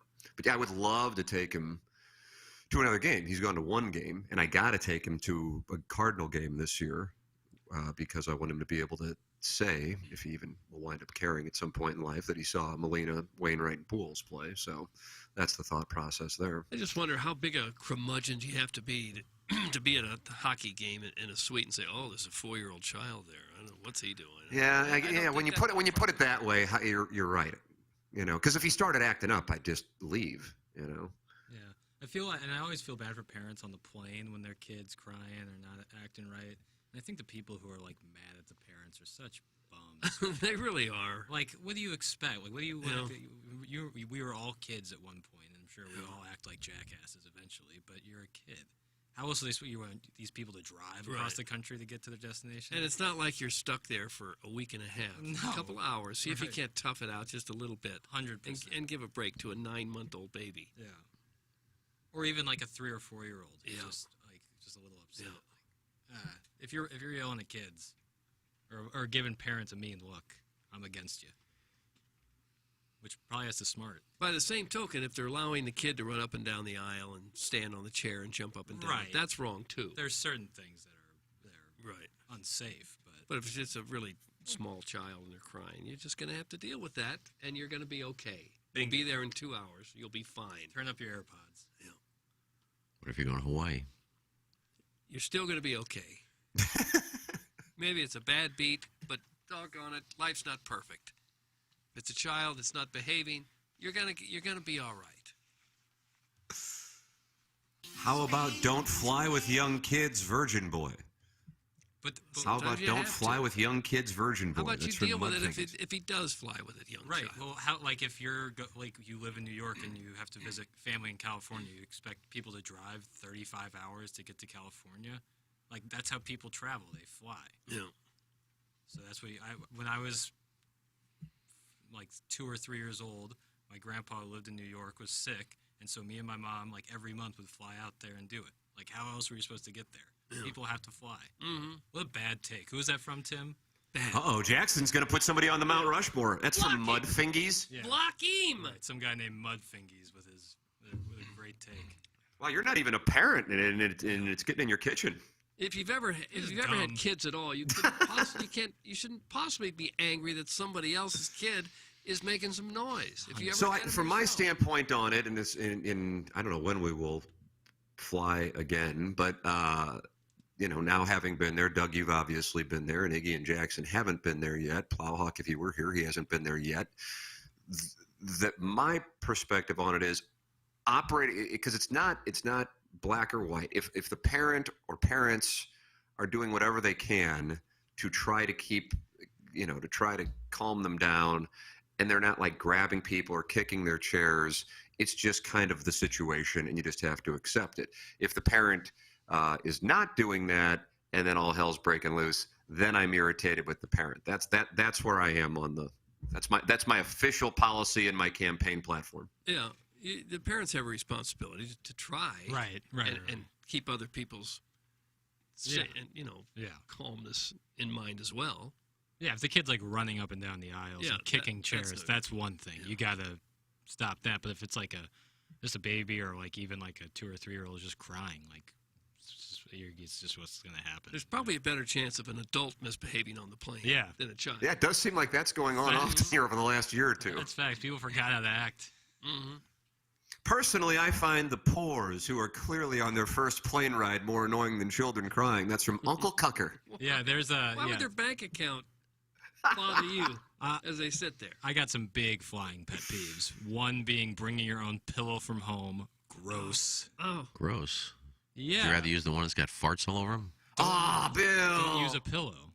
Oh, you can't survive. How about a little neck pillow? That's little fine. Wraparound neck pillow. Oh, the neck pillow's fine, but a little bit pillow from home is... Like one you sleep with your bed in? It's not bothering you. No, but it's gross. Like, what if I'm sitting next to you and it, like, touches me? Ugh. What if they just wash the pillowcase? It's just, I just think it's poor form. All right, I don't agree with that one. I don't think it's poor form. Taking your shoes off in any Oh, yeah, capacity. hell yeah. Bad. How about sky picking? Yeah, yuck. Especially like Lambert, where there's not many. Your options are like cheeseburger or like hot soup. Whoa. What are other options than that? I think you can get like a Dunkin' Donuts egg sandwich, which smells great after an hour and 10 minutes after you bought it. I like Depends what eating you on get. the plane. Depends what you get. If you're bringing like, curried chicken with you, something like that. But if you're just bringing like a bacon, lettuce, and tomato sandwich or chips or something like that. Yeah, I mean, like anything like, but if it's cooked fresh, like if you're bringing like a cheeseburger on, that's kind of gross. Like I don't know. That's not a bad smell. How about fish? Yeah, fish. Yeah. Fish, yeah. Some shrimp. Ew. Like, ew, dude. Shrimp tacos You think, with but it. you think they'd throw you off the plane if you showed up with fish that was right off the grill? Yeah, well, that's the problem with the sky picking is by the time you're eating it, it's like an hour after you bought it at best with the boarding process. So like a cheeseburger doesn't smell terrible, but after an hour it does. And fish, if you brought fish onto a plane, I'd call the air marshal. You would? Yeah. Ew.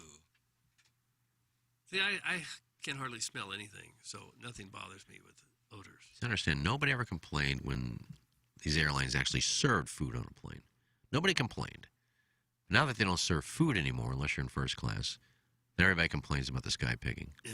Why didn't you complain when you were getting food, when everybody on the plane was getting a meal? Now that they don't serve anymore, I can't believe they brought food on. What's the difference?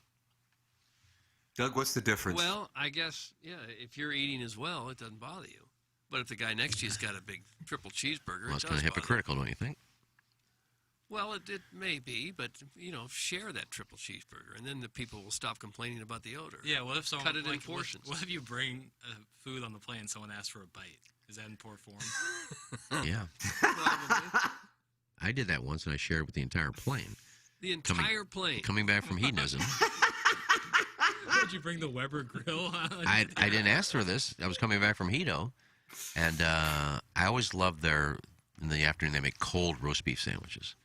Slice up some nice rare roast beef with some mayonnaise. So I asked the chef, I said, can you do me a favor tomorrow? Can you make me some roast beef sandwiches? I want to take it on the plane with me. Yeah, man, no problem. He must have made 100 little sandwiches. Cut them into like squares, like the little bitty ones. Like Hawaiian rolls. Yeah, and he had them all wrapped up in the cellophane. You give him a big tip? The thing was like 10 feet long. I said, Pay what for am I those, going to do buddy? with this? You pay for them, buddy? I gave him a tip. But then I put them in my carry-on, and I got there and I said, I got sandwiches for everybody. Then wrapped them and started handing them out to everybody. I was, thank you, thank you, thank you. They're all eating them. Really? Yeah. They ate food from a total stranger. It was all wrapped up Rare in roast cellophane. beef. I said it came from the resort. Okay. Well, thank you. Appreciate it. Oh, were you at that adult nudist place? Yeah. They didn't find any Yeah, hair Atlanta too. or anything in the food. Well, you didn't have to eat it if you didn't want to. Okay. It's just, they thought it was a kind gesture, and people were taking them. Yeah. I'll take two. Guys, the best part of flying is watching the frumps in pajama pants with a neck pillow down a burrito at the gate and then waddle down the aisle mid-flight to the waste closet to make room for the free pretzels.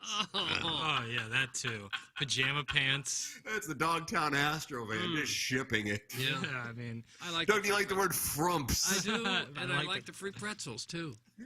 I could do with or without those. That's just an 8 o'clock flight. You get out of bed at 6:45, get in your car, and go straight to the airport.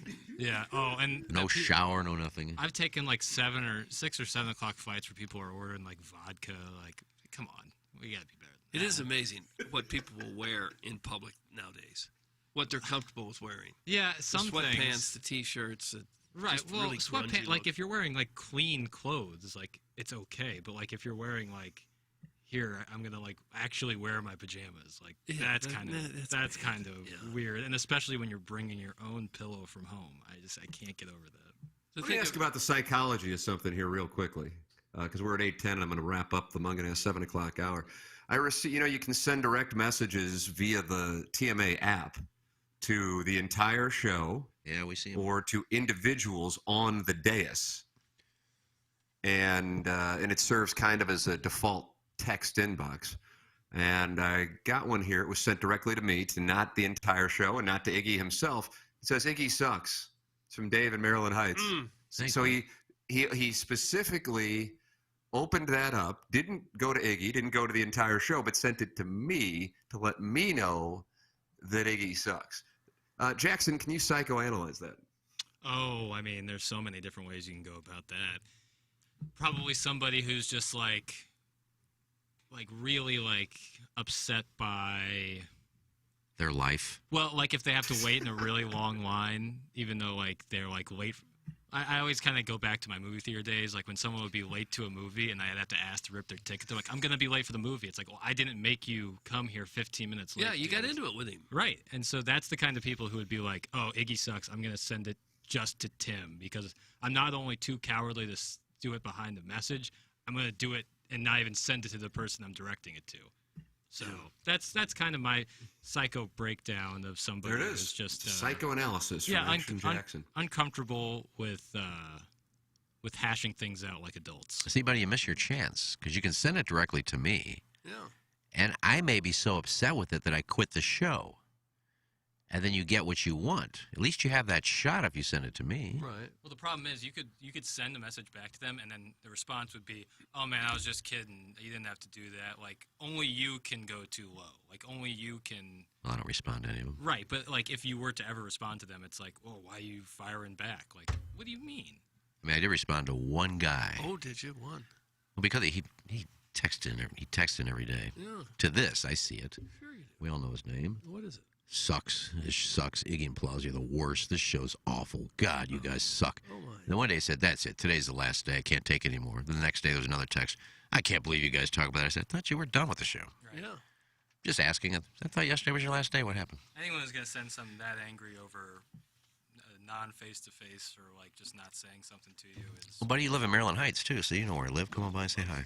I've always thought there's no excuse to ever dislike a radio show because there's 50 other radio shows on at the same time. Why would you listen to something you don't like? Right. It's like writing to a TV network that you don't like the show. It's well, then don't watch it. I don't get it. Really? Scroll. I think this fellow that contacted Tim, he thinks Tim owns the show. Clearly, he owns the parking lot, or his dad. That's correct. And he thought if he went through you can have, you should discipline your bitch. Yeah. Cut that off. Did you expect him to file that yeah into the complaint department? Oh, I just got another one. I don't know what this one's about. What's this one? Hey Tim, as a father of this was sent directly to me as well. What if we could turn this feature off? Boy, howdy. As a father of three, or as a father of a 3-year-old, I found that traveling with her is the best way to get her better at traveling. She's been to 11 different states, including Hawaii. Now, we didn't need to hear that. We didn't need the state count. This is humble bragging. This is a frump. This is a well-to-do frump. I like the 11 states including Hawaii. Right. Not including Wyoming or something like that. And as a parent, you just have to prepare as much as you can and then jump into the experience. Kids can be great travelers if you give them opportunities. I was asking about going to a Blues game in a suite. I think I hijacked. We never know. You may want to take Jameson and Aiden to maybe traveled. Hawaii. He's probably lived half of his life in Jupiter, so I guess it's a humble brag. I don't know. I mean, he's, that's not an issue. I was making the observation with regards to Jackson's comment on people getting mad at parents for their children's behavior on planes, but we haven't had problems with it. I don't think we have flown with our second son yet. He's only 4 months old. Yeah. So I don't know. I've had no problem with the traveling thing at all. Yeah, my mom always said that I was fine too. It's just sometimes kids are really good at traveling and staying quiet for 2 or 3 hours, and other ones really struggle with it. You know what sucks for kids? This is something I observed, and I bet Doug, you probably saw this too, flying with your sons when they're so young. Is the pressure change when you're in descent?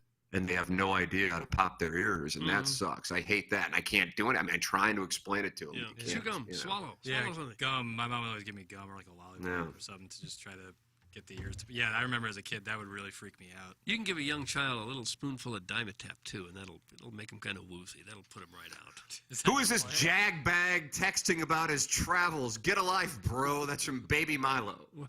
Boy, he let him have it. Jagbag. Doug, Timmy the Tickler is your favorite texter in Clark, correct? He's a weasel. He says, I want more Iggy, please. Okay. Good. So there it you evens go, out. Iggy. You're back on the show. No, I'm deleting messages. Are you going to pout for a while? Hey, no. Hey, what's the app next to the text? It's Langley. I don't know who you are. Huh? It's just Bernhard Langer? Bernhard Langer, Doug, and what he has done on the Champions Tour is something to behold. Langley. He Maybe doesn't Scott age. Langley. He looks Maybe- the same as he did 30 years ago. Maybe Scott Langley. Well, I don't know if it's Scott or Bernhard. Used to be a professional golfer, University of Illinois, I believe. Yeah, I remember the name.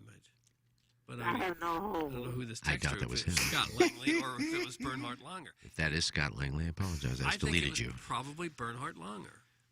No, he's busy in Down Michigan. in Michigan, up in Michigan. Let's call the whole thing off.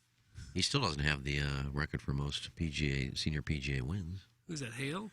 Hale won. Hale and one. All hail, Hale. Nice. That was pretty good. Hale used to win them all when he turned 50, 51, 52. Pretty much. I always thought it was interesting how guys who are 50 seem to be a lot better than guys who are 53 and 54. Is it really that big a deal? Apparently. Boy, you're right about that. Yes, it is. It is a big deal. Well, depending on how good they were on the PGA Tour. Yeah, I mean, some of those guys that are 50 are still hitting at 330. Yeah, but and you play on the point senior is, tour. You wouldn't think they'd lose that much in just a couple of years, but it always seems to be somebody who just came on the senior tour. Maybe their game's just in better shape. I don't know, but there does seem to be a big difference between guys who are 50 and guys who are 54, 55. Not much older. Just a little observation I had. That's all it was. Tom Etling says, I'm trying to figure out why I turned this on before running into a meeting. Cold roast beef sandwiches and cellophane. Perfect. Doug, Tom Etling. All right, Etsy. Was there a condiment on there, Eggs? Deli mustard or something? I would kind of like, that sounds pretty good right now. I wouldn't mind a cold roast beef sandwich right now. I need deli mustard. Do you? Yeah, I don't know. Think you could make some more of those sandwiches someday? Ship them up here? They were just roast beef. Yeah. They didn't do anything special. Oh. Go buy yourself a side of top round and Top round. or Top maybe round. some London broil and make yourself some roast beef sandwiches. I like the sounds he makes. Thank you. I think that's Keisha Gray. Tis. Tis. All right, coming up in 2 hours, Jackson and I will be getting it handed to us on 101 ESPN. Show's called Balloon Party. Jimmy Rutherford's going to be with us as we get ready for a Jim Dandy tonight. And to me, the play is this. If you can't spend whatever it is to get into the building for the festivities and you're going to sal in at home and watch the game, Uncle Leo's. Friday night is pizza night. I'd get the order in ASAP because with 50% off one pizza with the TMA special for Friday night is pizza night, it's going to be a long line at Uncle Leo's. Get those fungo wings as well, and you've got yourself a Jim Dandy of an evening. Doug, you got Uncle Leo's pizza, fungo wings, and Blues hockey against the Avalanche and Shea Lewis. What else could you ask for? No, that'd make for a great TV watching party, wouldn't it? To That's get what I'm doing. 2 or 3 Uncle Leo's. That's what you're doing pizza again? and I am sit getting a down. pizza and a salad and sal in. Yeah, that's the way to watch the game tonight. That's the move. That is absolutely the move. So there it is. Uncle Leo's Friday night is pizza night, our partner this week. I believe Felix's in Dogtown is our partner next week. If your restaurant is interested in Friday night is pizza night on TMA, email me, T. McKernan at InsideSTL.com. We close out the Mungin' Ass 7 o'clock hour and have the drops of the week coming up in our appliance discounters 8 o'clock hour. Send your emails in for the Design, Air, Heating, and Cooling email today. Comes your way at 9:45. This is the Ryan Kelly Morning After on 105.7 HD2 FM, the potted plant from the Michelob Ultra Studios. Here's Action Jackson with 3 more ways to get TMA content. Get the TMA mobile app and enable notifications so you don't miss a thing. See our content on Facebook, Twitter, Instagram, YouTube, and TikTok. And stream us on the TMA mobile app and at TMASTL.com. Thanks, Jackson. It's the Ryan Kelly Morning After on 105.7 FM HD2.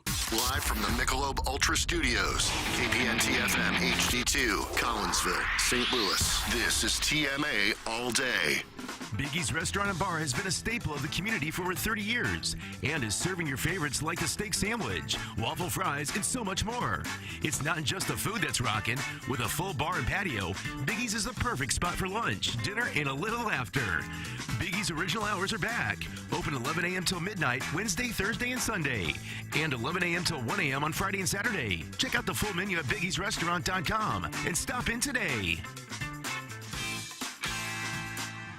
The Fan Page Club Championship at Gateway National Golf Course, presented by Michelob Ultra. It's only worth it if you enjoy it, is officially underway. A bunch of guys went out in the heavy wind conditions and complained about the rules. People got eliminated. You can't even come out and see the tournament, but you can follow it on social media. Check out TMA STL on Instagram, Twitter, and Facebook for all the updates and videos of guys making like triple bogeys to win the hole. Pretty dumb stuff. Brought to you by The Morning After and Michelob Ultra. Hey, this is Tim McKernan. The Ryan Kelly Morning After exists because of the name on the show, and that's Ryan Kelly. You have been our title sponsor for a decade. You are the one we thank, and many people around town, the one that gets the blame for the show. I do get the blame, too. I get all the glory and all the blame. I got to tell you, it's just humbling to hear what you just said. And I remember your dad calling. I remember the old tire sponsor. I remember it all like it was yesterday. I remember Melissa Marr, and everybody cornering me. And I remember I started with the text line sponsorship. And then after the first day, I go, I'll take the whole show. I love it so much. And I'm a listener, and I'm a fan pen member. And I'm watching Iggy cook soul in his kitchen. And I'm learning about sunflowers and everything else. Like I box over on TMA. I box. You have the strap. You're the champion. I am the champion of the Squared Circle for all your T-shirt makers in the mall. If you know that guy, you know who I'm talking about. Let's leave it here. Refinance or buying a house. Why'd you go anywhere else? Visit thehomeloanexpert.com. The Home Loan Expert LLC, NMLS number 1326240. If you are a commercial property manager, property owner, small business owner, or are involved in operations, listen up. Engineer Design Facilities has become the #1 commercial fire alarm service provider in the market. EDF's goal is to not increase your operating budget, but rather decrease it, and at the same time service your business's commercial fire alarm needs with the most experienced and competent technicians this region has to offer. Make sure your building is up to code. Email fire@edf-rg.com to schedule your systems evaluation today. That's fire@edf-rg.com. This is Tim McKernan. I'd like to tell you about a company I started just a couple of years ago and I still own. And it's called Sound Story. It's essentially a 1-hour interview that we do either in person or via Zoom with mothers, fathers, grandmothers, grandfathers. They come in and they tell their stories, education, growing up, and of course, family stories, the wisdom that they can share with their loved ones for generations to come. It's an audio heirloom. It's Sound Story. To learn more, go to mysoundstory.com. Okay. Hot takes. Yeah. Pepperoncini. Pepperoncini. And now the Pepperoncini Show with Darren Atkins and Ken Stroh. All right, take it, fellas. There it is. That's the open. Pepperoncini. Pepperoncini. Pepperoncini. Pepperoncini. Pepperoncini. Pepperoncini. Pepperoncini. Pepperoncini. We don't know what it is. We don't understand the name. We just know it's stupid. And it's available every weekday, featuring Iggy and the Plowboy. Apparently it's some kind of a podcast or something. Available at tmastl.com and on the TMA STL mobile app. Whatever. 105.7 HD2. The Ryan Kelly Morning After.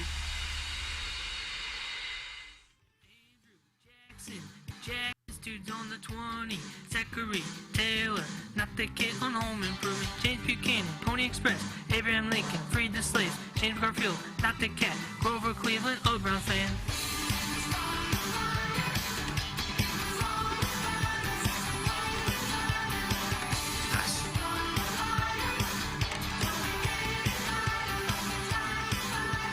Benjamin Harrison, on Star's sake they're related to him. Grover Cleveland, once again. William McKinley, Alaska Mountain. Theodore Roosevelt, one of the greatest of all time. William Howard Taft, stuck in the bathtub. Woodrow Wilson, World War I, started under him. Warren J. Harding, I don't know.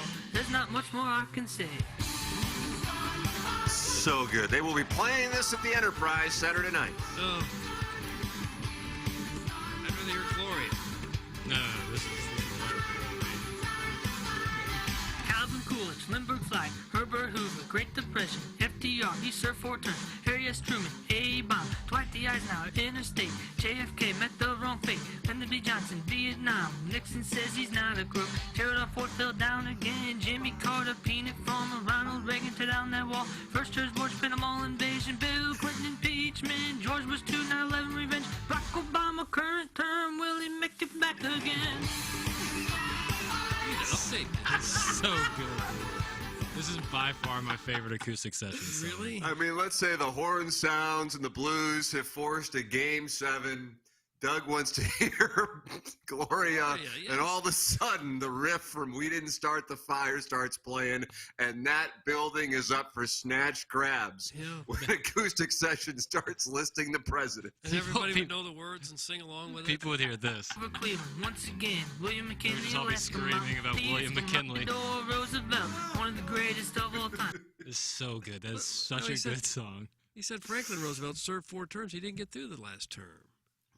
Well, he would still. He was elected 4 times, but he didn't serve all. Doug, he passed away. Did he pass away in Stone Mountain, Georgia? Something like that, I think, yeah. Yeah, he didn't make it through that 4th term. Truman came in, right?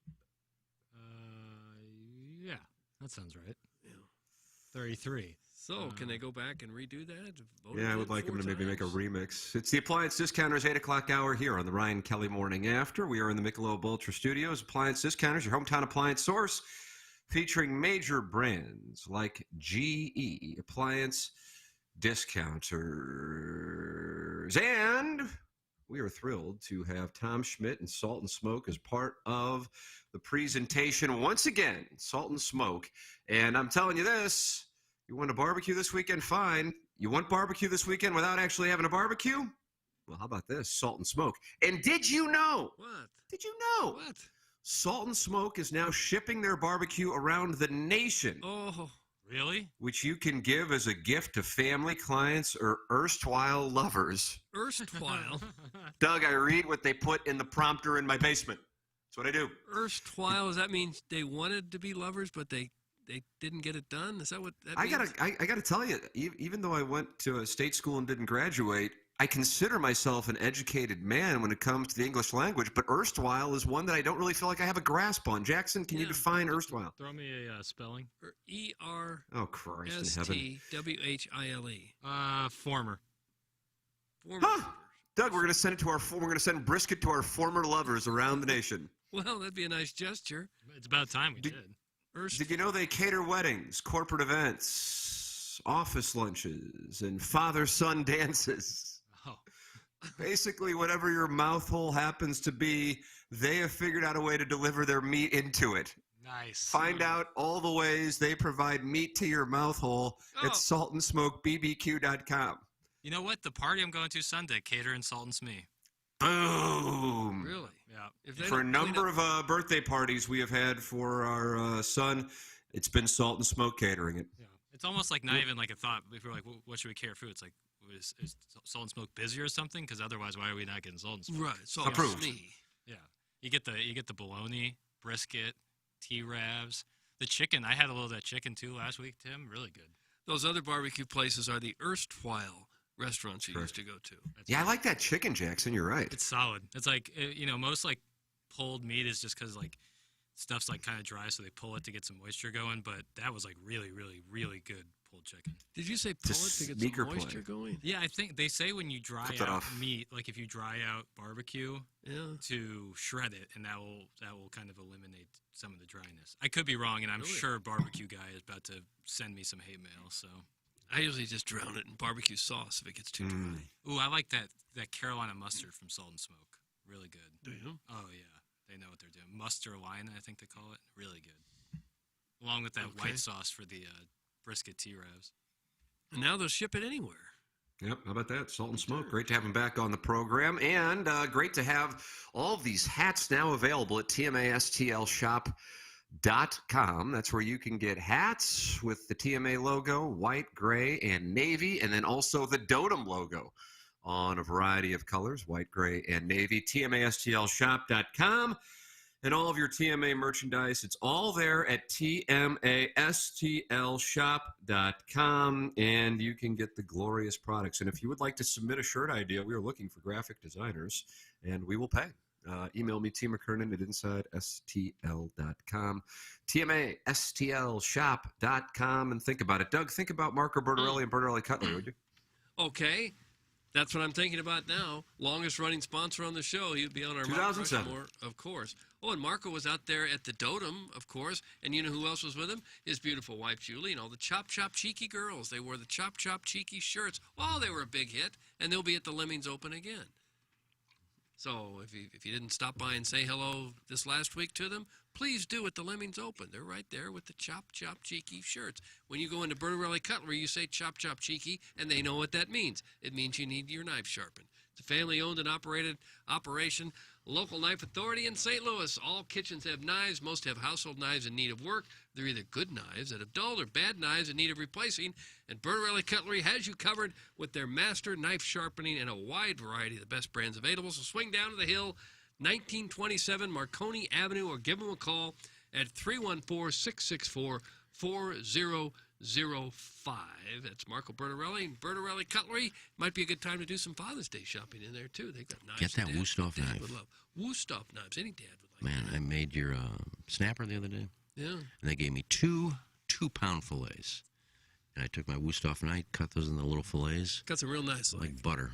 Yeah. Well, that's what Bertorelli can do. They can help you around the kitchen. Bertorelli Cutlery. Our longest running sponsor. Thank you, Mark. Sponsor of the Cuts of the Week, which we'll have for you coming up at 9:30. Design Air Heating and Cooling email today comes your way at 9:45. Design Air Heating and Cooling is online at designairservice.com. Let's say your air conditioning goes out. All right, now we got a problem. Now we got to deal with it. Now we got to tend to this. How are we going to handle it? Well, what you're going to do is you're going to go to designairservice.com. Well, what are you going to do next? You're going to see a Book Now tab. And then you're going to be able to interact with the service tech.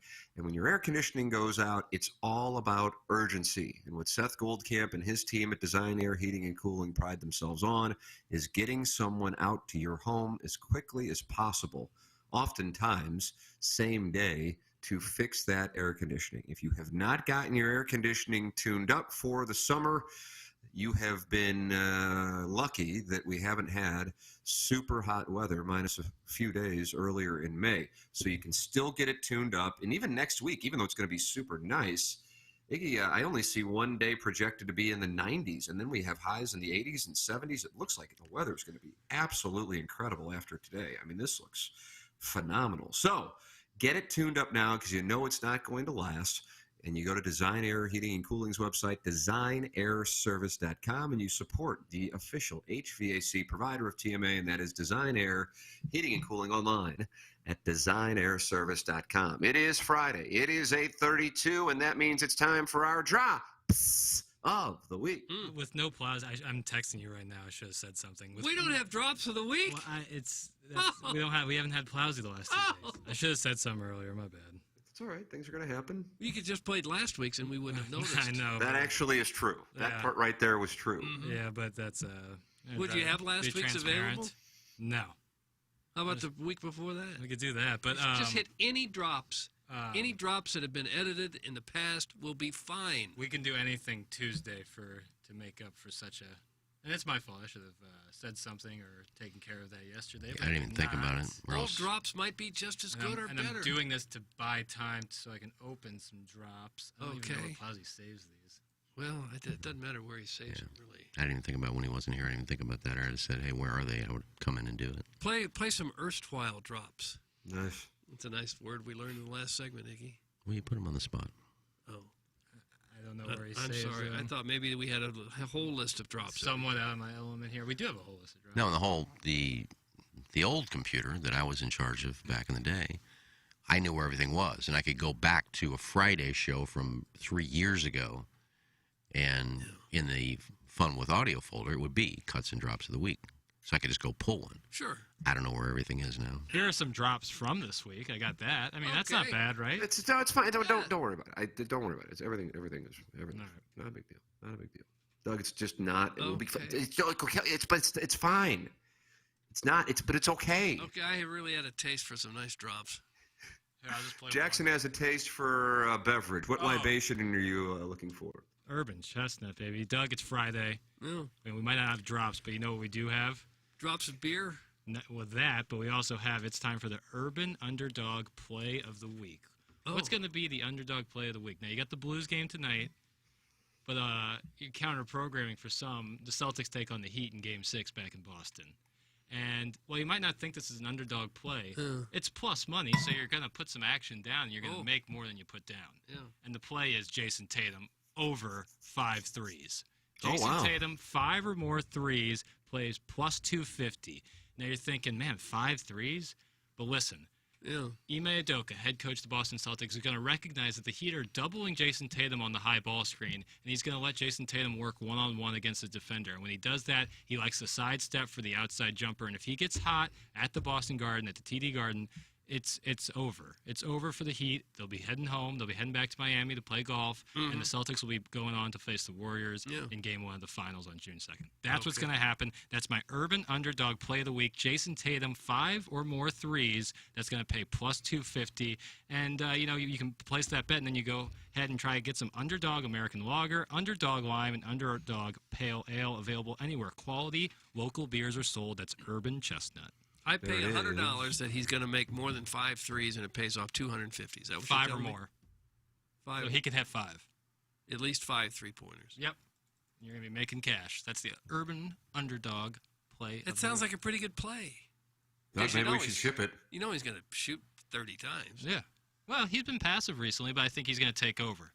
Game 6 of last series, he had 46 points on 7 threes. I think we're going to see something similar tonight, especially if they avoid the high ball screen. What's the record for most threes in a game? Steph Curry has it. I think it's 11, maybe? Yeah, okay. I didn't mean to catch you off guard on that. I thought since we were talking about it. I know. I'm almost positive it's Steph Curry. No, it's Klay Thompson with 14. Steph Curry with 13 the second. Okay. Well, Nathan from the east side of Alton isn't happy with what's transpired on the show this morning, and that's unfortunate. I didn't think about it as code for I am lazy and refuse to help my balding 16-year-old cackling hyena boss. Be better, you old dried-up pervert. That's Nathan Doug. He's on the east side of Alton. You did not have that coming, Iggy. You didn't. Well, when Plowsy said he wasn't coming in yesterday, the first thing that didn't come to mind was, better get drops and cuts. Plowsy isn't in. I didn't even think about it. Sorry. It's all good. Oh. All good. Well, We're all one unit. We're not going to have cuts of the week either, are we? No, but we can have that for Tuesday. We'll have it Tuesday. All right. It'll all be good. We don't have the cuts of the week? No, that's Plowsy does that. So I didn't even think about it yesterday. Well, I don't know. I just didn't think. I thought about it right when I got in here this morning. See, we both didn't think about it. I didn't either. Ball dropped. We just thought about Plowsy. Get better, buddy. We're concerned about Plowsy living through his little issue. Get well, Plowhawk. Yeah. I mean, he's fine. He's got a bad cold, I think, right? He'll be fine. Yeah, he said feeling better. So. Right. Well, we need him back to get some of these drops and cuts. Why don't you think about it? Why didn't you do it? I didn't think about it either. Okay, Why don't you send in text about Doug? Why didn't he think about it? Yeah, I didn't think about any of it. I was concerned. Who is this Deputy Dip-S? Hey, Nathan, take a giant swan dive off your back deck. That's from the 314. He doesn't have a deck. Well, he might have one in the back. There's no water out there either. Do you think he's got a pool? Maybe above ground trough. Would you rather have an above ground pool or no pool? I don't know. My niece has an above ground pool. It's gorgeous. Really, she likes They it. got a deck and everything built on it, right down from the top patio. Steps going right down to the pool with a huge deck. Looks Some good. people love that. Yeah. I hate to be unrelatable again, but I grew up with a pool in my backyard. You son of a bitch. It's not like it's one of those You got a aluminum pool. things you buy at Ace Hardware and throw it in your backyard. But this is an in-ground pool you had, Jackson? Yeah. Right there at your house? Yep. In Ladue? All of that. It was small. It Ladue wasn't School big. District. Yeah, it wasn't big by any means, and it wasn't heated. That's where you pay, is heating the pool. Yeah. That is pricey. I think when I grew up in Brentwood, there was like one pool in the entire city of Brentwood, and it was on our street. Did you get to swim there? I did. It was like you thought you were so cool to go down there and, Mom, they asked us to go swimming. Okay. We didn't have any pools in my neighborhood. We were lucky just to have water. Pool? Are you kidding me? And we joined Brentwood Just a Swim little Club. drinking water would have been nice. We were unrelatable. I don't think Doug should be doing drops of the week, but I do think he should be dropping some of those leftover bunny tracks on my freshly manscaped chest. It's from Deep Dodo. Oh, I knew we were going to have trouble with him. He's on thin ice. He's on very thin ice indeed. Do you have bowel movements after eating ice cream? No. There's no roughage in that. Mm-mm. Only Strode could spin his dereliction of duties into a story about all I thought about was Plowsy getting better. Less masturbating and more working, you withering plum. And Doug, that's the kid out in the parking lot, little Tommy Tribbins. He's on a dirt bike. The names they call him are just not nice. I like it, Tribs. I don't know where this is coming from. Well, I'm sorry you had to hear that. You're not a withering plum. Look, if that would have been something that came to my mind, wait, Plowsy's not going to be here. He's probably not going to be here Friday either. Yeah. Didn't know. No, slipped our minds. Let me get those cuts and drops, because that's the first thing I thought of. I didn't think of it either. If I'd have thought of it, I'd have said, Jackson, I'd have called Plowsy, where do you keep all your cuts and drops? Jackson, when can I use your computer? I'll put them together. I didn't think about it. Yeah. Tim, you're running a tight ship there. That's from Mr. Big Cream. Doug, once again, that we have not closed. My family has not closed on our acquisition of Hubbard. It's a transaction that we are looking forward to closing on, I think, June 25th. Well, you're going to need a couple billion in financing, aren't you? That's correct. That's correct. Because this is not going to be a cash deal, as I understand. You didn't quite get there. Well, the Tam Avenue Capital partners are really bullish on Chris Kirk this weekend, and if he can get us home, then that will help us. That will help us with this acquisition. I would think. And that's shortly after the member guest, which will probably ship. That's correct. So there's some more money there.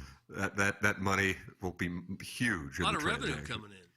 I hate to say it, but I think Doug has two guys on his team that are actually both leading. Oh, really? Who's that? Uh-oh. I think you got Harold Varner, and who was the other one you had that's leading? There's a bunch of guys tied. Yeah, he's got two of them, I think. Oh, have I? Well, blindly pick them. I got three guys missing the cut. Yeah, I don't have the luxury of doing any research. Well, Brian Harmon had a good day. Let me look it up for you. Okay. 7 over par for Brian Harmon. He's your guy? Why'd you pick him? Because he's played well here in the past, just not this week. Ah. What are you going to do? It was good moves on my part. Just such a good move on your part. He's not playing well. Well, I can't tell him how to play. You got 4 top 20s in this tournament. Okay, well, it's a good pick. Pick someone who he plays bad. What can I do? If he plays very badly, that doesn't mean it's a good move. If you win, it's luck because you're picking out of a box. If I lose, it's just bad luck. Simple as that. I'd be a randy little C-man. That could count as a drop. Yeah, that was a drop of the week. Right? You got to be winning money though. I would think. Dag's winning $10. That's nice for the kids. Carlos Spicy Wiener is sending in messages to communicate with Stephen Wildwood through our text inbox. He says, I could have just sent a DM, but communicating through your text inbox is more convenient. Yo, Steve, John Vaughn and I will be at Ballpark Village tomorrow for the game for a friend's bachelor party. Is the DeWallet pool open tomorrow? We may need your expertise in helping our single friends identify the ladies who've taken the least amount of Xanax with the least amount of divorces under their belt. Thanks, Carlos Spicy. Yeah. I would think you'd probably have better luck with the Xanax and the divorce. Well, they do have a big bachelor party there tomorrow. And they'd like to go up to the pool. Are you going to be there? No. It's for their friends. It's not for someone I know. No. Stephen Wildwood has offered his place as a party haven. Maybe he'll take them all down to the pool there. So according to this text, you're looking for someone who's not doing Xanax and is married? Least amount of divorces under their belt. Least amount of divorces. Least amount. Yeah. 1 is probably okay. 4 or 5, you probably want to avoid that. I was thinking about that this morning because I saw where Tom Watson is getting married, I think, right before St. Andrews. Is he? I was thinking, how many times has he been married? Doug, how many times is Rich Gould's favorite, the smiling redhead? I didn't know that was an issue. Well, my point is that at some point, if it's the guy or even a lady's been married 5 times, a guy's been married 5 times, obviously they're not easy to get along with. He seems like the nicest guy in the world. Yeah, but if you've had smiling redhead. Yeah. If you've had that many divorces, isn't it your fault? Because you're the one that's been married twice. I thought this was his 3rd. Well, right, if he's so been divorced 3rd. twice, this would be his 3rd. Yeah. All right. Well, maybe not 2, but if you're like Mickey Rooney, Isn't it? You're pretty much saying you can't get along with Mickey Rooney. There's something wrong with him.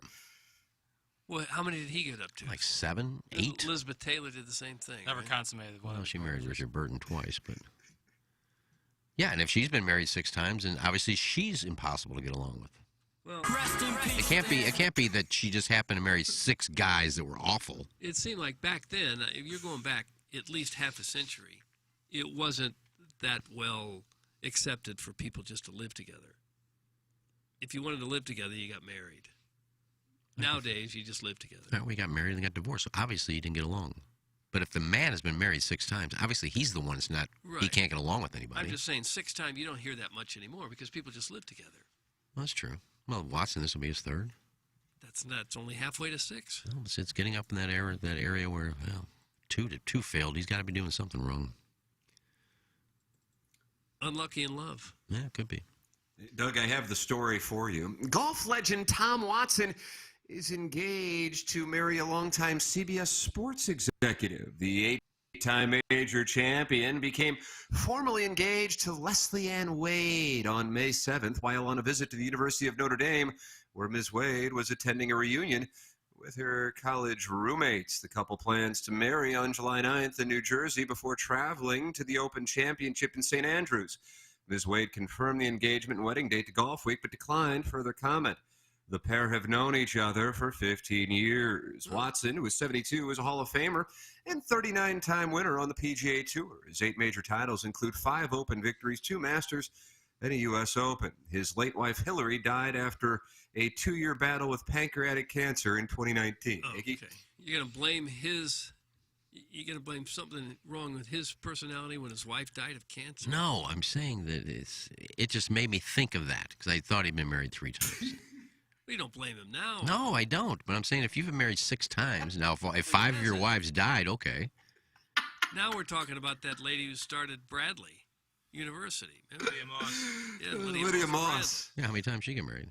I don't know. She killed them all, apparently. She's hard to live with, obviously. Yeah. No, if something happened to your wife, that doesn't count as you can't get along with them. No, it doesn't. I don't think any of Mickey Rooney's wives died. He just couldn't get along with Mickey Rooney. I don't know what you mean. Why are we stuck on Mickey Rooney? This happened because he had like 7 or 8 wives. I'm talking about people who've been married Rooney, Doug. 5 or 6 times. I mean, we're hitting it. The Blues are 12 hours away from one of the most important games they've had, and we're discussing Mickey Rooney's marriage. Well, it all started with Spicy Wiener saying they're looking for women that aren't on Xanax and haven't been divorced. No, I would think you would look for the opposite. Give me somebody hopped up on Xanax who's divorced. But the least amount of divorces. What's the least amount? Probably 1. What's your cutoff? Probably 2. That's my point. If she's been married 5 times and hasn't killed all of her husbands or they all died, you can't get along with her.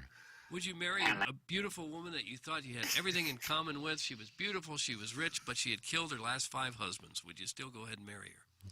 Well, hell no. Oh. How do you know she killed him, though? She wasn't arrested. I know. You can't prove it. She's a good lawyer. Well, yeah, if 5 of her husbands died, yeah, I'm not going to be 6. Okay. Like 5 in a row? Like they quickly all died? Yeah. She's really wealthy, really attractive. Well, you may take a chance there that you get the marriage and then you somehow get out of it quickly and get half that money. Oh, what an orgy. Okay. Yeah, so I'm not saying Tom Watson was hard to get along with. Tom Watson was here last year doing a round of interviews with everyone right before the Ascension Golf Tournament. Could not have been more accommodating, more pleasant, nicer. Could not have been any nicer. Yeah, I just had a run-in with him once, and it's actually twice, actually. Oh, no. It kind of stuck with me. No, he could have been nicer when we met at the... his caddy was having an ALS event in Springfield that I played in. And he could have been nicer.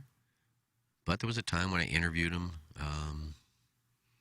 and he was in town for something, and he said, "You ever thought about a breath mint? You smell like smoke."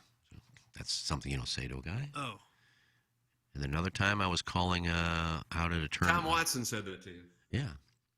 There was another time that... Does a sphincter pucker when a legend like that tells you to get a breath mint? Yeah, you smell like smoke. I was like, well, this interview's off to a great start. It's a gap tooth.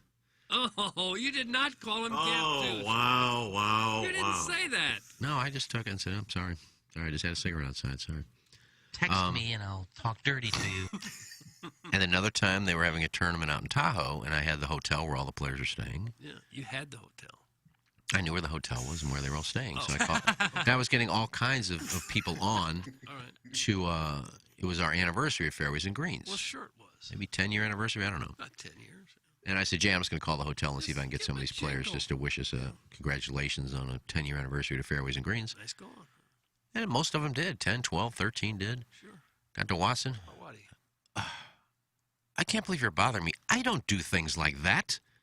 I said, okay, all you got to do is say I don't have time for you. You don't have to scold me. But to call me and ask me to give you a congratulations? I said, well, I'm pretty sure you know who Jay Randolph Sr. is. This is Jay's kid who's doing the show. Just don't bother me ever again. How'd you get this number? I said, well, it's a hotel number. It's not hard to find, buddy. Oh, you call him buddy. So that was 2 times that I had a run with him, him. and I just kind of said, okay, well, I'm done with him. Have you let Rich Gould know about this? I mean, Rich Gould worships. Oh, yeah, he Tom wasn't Watson. happy with me. I can't believe it. Rich was not happy with you. You're besmirching one of the greats. Why'd you bother him? I'm not going to win with you because you love the guy. Jimmy the Cat Hayes, Doug Vaughn, I really don't know you, sir. That's all right. Jay. Jackson, you're going deep into the vault. I like that Jackson's killing Doug, that was Joshua. Yes, it was. Yeah. He performed at a couple of our events. Marvelous performance. Nervously, but nonetheless did. Yeah. So congrats to Tom on his upcoming nuptials. Third time's the charm. Mutuals. Mutuals. Oh, God. Well, I imagine Tom Watson has had a lot of beautiful women show interest in him. So it wouldn't be hard to continue. And I'm familiar with Leslie Ann Wade, by the way. Not either. Whomst? Leslie Ann Wade, she's been with CBS for a long time. Yeah, we just heard that on the... And I said I'm familiar with her. You are? Yeah. Well, what exactly does she do? I think she was the executive producer on a few things. Okay. Descriptive. Maybe NFL too. Well, I know the name. When you've been doing this for 30 years, you just kind of remember all people. the people behind the scenes at CBS? Well, when you watch enough events and you see things pop up, you know who Chick Tarkanian was, or Chick Hearn? No, the guy that did Tarkanian. the guy that did golf forever. Frank Chirkanian. Frank Chirkanian. Yeah, you know that name. But not Leslie Ann Wade. But I think she was a big wig in some of those shows. Stephen Boundbrook, what's up, Steve? Don't know him, no. All right. Well, I'm happy for the redhead, the gap tooth. Yeah, so am I. That he's found love again at 72. I guess he's going to play St. Andrews. He doesn't play anything else anymore. Another shot. Really down on Tom Watson. Really down. No, I mean he can play them. He can play the Masters if he wants. He doesn't. He can play the Open if he wants. He doesn't. Doesn't play any senior events anymore. Well, I don't think they want to go out there and shoot 88. Why is he playing St. Andrews?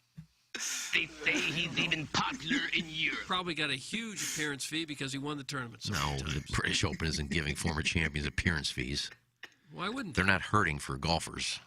No, but it's a nice thing to have him. No, if he wants to play, he loves the British Open. That's his favorite tournament. Who's the guy who plays in the overalls? That's Sandy Lyle in the Masters, if I'm not mistaken. Guys, honestly, what the hell is going on? That's from the Green Park Goblin. For the love of God, cut his mic. That is from Chief J. Strongblow. How did we get here? How did we get here? That's from the 314. Believe it or not, a bachelor party. Yes, the Tom Watson story again. And then again. That's from the bastard James Hahn. Mm-hmm. Believe it or not, it was a bachelor party we were talking about that got to this. Any other legendary golfers you'd like to rake over the coals? Oh, I'm sure there's a few if I thought about it. Yeah. Runs in with a lot of people. Did you get that breath mint, or you just ignored his suggestion? No, it was a quick interview. I was so pissed off. I said, promote your event. I'm getting out of here. Promote your event. What do you got coming up? Well, thanks. See ya. And I just left. Oh. Now when I interviewed Jack Nicklaus, gave me 35 minutes. Never said anything about a breath mint. Guys, I thought they were called Iggy's Drops of the Week. Why does Plowsy get blamed for them? That's from the 314. We came over here. Plowsy wanted to do it. He's got the computer right there. I don't have a computer here. Maybe we Well, get one. now, to be fair, you don't have like a dedicated one, but there are plenty of computers here. I'm not saying that you did anything wrong, but No, but on my computer, I had my own folders where I don't know where things are saved here. I could go and do Plowsy's drops. I don't know where he's got the drops saved. I don't know where he's got the open saved. I don't know where he's got the cuts and drops saved. yeah. I don't know where anything's saved. Well, what if they were to point out where all this stuff is? Well, if I would have thought about it, I would have asked him. I can put it together. I didn't think about it. I know. I didn't either. We're all right. I think you're just so mad at Tom Watson that you just can't see. He's got me flustered now. Yeah. Get this mother off the field. Way to go, Jason. Jackson, can you tell us about shaving your pubis? Yes. God, do I want to. You 9 know, o'clock yet? God, it's not even 9. so I had a basketball game last night, Doug. How'd it go? A W. How many points you get? Probably about 15 or so. Oh, not bad. Yeah, maybe around there. You a chucker? No, mostly layups. Just kind of driving to the rack. But regardless, my balls stank last night. They, Oh, don't tell us that. Oh, they were insane. How do you know? If You've those been Tullamore down Dew there? girls are listening, you're not getting them with that kind of talk. Well, after the read, you might think otherwise because I was like, man, these stink. So I went to the shower. When I showered, I used the exfoliator right there on the bag and got that all nice and smooth. And then as I got out of the shower after I dried off, I took the ball deodorant and I rubbed it all through all the crevices. Oh. In a 12-minute span, my nuts went from smelling like, awful, just flat out no one would get anywhere near it. How many crevices you have in a nut? Enough to where I needed to get in them. And all I know is that my nuts smelled fantastic. How do you know? Did you lift them up there and smell them? No, they don't reach that far up there, but I could tell. I mean, sometimes you just know, Doug, and I knew. It was Batwing season in my trousers, so I knew I had to throw some ball deodorant on. That's exactly what I did. Oh. Manscaped's ball deodorant. They got the exfoliator. They, of course, have the Lawnmower 4.0. They have the most comfortable boxers I've ever put on my body. So, when you're in a situation like me where, I mean, it's the summer winds are coming, Doug. It's going to be hot. Yeah. And so when your bat wing gets just a little too much, you can, if you're on the go, you can bring the spritzer with you. It's like a ball deodorant. Spray it down there? You spray it down there, and you're fresh as daisy, and you're good as new. And you can get all these products, the underwear, Lawnmower 4.0, all of the gels and the exfoliators, all at Manscaped.com, and use the promo code TMA, Doug, and you get 20% off and free shipping. I mean, it's such That's a good a deal. lot. Oh, it's a great Yeah. deal. Your balls will smell great. You'll be smooth. You won't have to worry about shaving down there because you know that you can trust your razor with the Lawnmower 4.0, and you can have the most comfortable boxers in the world. Manscaped.com. Use promo code TMA for 20% off. And free shipping. Yeah, I like that free shipping. Oh, there you go. Well, that's nice. I didn't know you were having that kind of problem down there. Only after a lot of schwitzing. After I schwitz for a while, after a hard-fought W in the playoffs. What is what is a schwitz?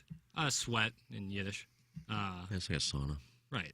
Well, Was you it a sauna or is it sweating? you schwitz in the sauna. You sweat. Well, in The Sopranos, he says, let's go for a schwitz. Right. That means let's So go for a sweat. let's go sweat? Yeah. No, I thought it was, let's go have a sauna. You're Kind of the same thing. You're I in the guess. right area. Nurse. Okay. Manscaped.com, 20% off the code TM. There it is. You can get your insurance anywhere. Ask yourself, what is my provider doing for me? Do I have to hit prompts? Do I have to deal with chatbots? Am I put on hold? Is it always a different person? Are they local? Are they proactive in the community? And do they represent the #1 provider of auto and home insurance in the U.S.? Well, James Carlton checks all those boxes. The James Carlton State Farm team is comprised of individuals who are right here in your neighborhood. They have over 50 years of experience in the business and have a non-threatening customer-first approach that stands out. Google or Facebook them to see what others are saying, and give the James Carlton State Farm team a call at 314-961-4800 or go online to carltoninsurance.net to see how their approach is changing the way insurance is done in 2022. carltoninsurance.net, 314-961-4800 or go online at carltoninsurance.net. If your insurance costs a leg and an arm, call James Carlton State Farm. Coming up in our Maggie O'Brien's 9 o'clock hour, we will have a Chris Raby audio postcard. Jackson, you have a Chris Raby audio postcard? That I have, no doubt. And we have the Design Air Heating and Cooling email of the day. Send yours in the morning after at InsideSTL.com. And we only have 2 shows left in the month of May, today and Tuesday. The show and all of the shows, I believe, at Hubbard Radio are off on Monday for Memorial Day. Oh, nice.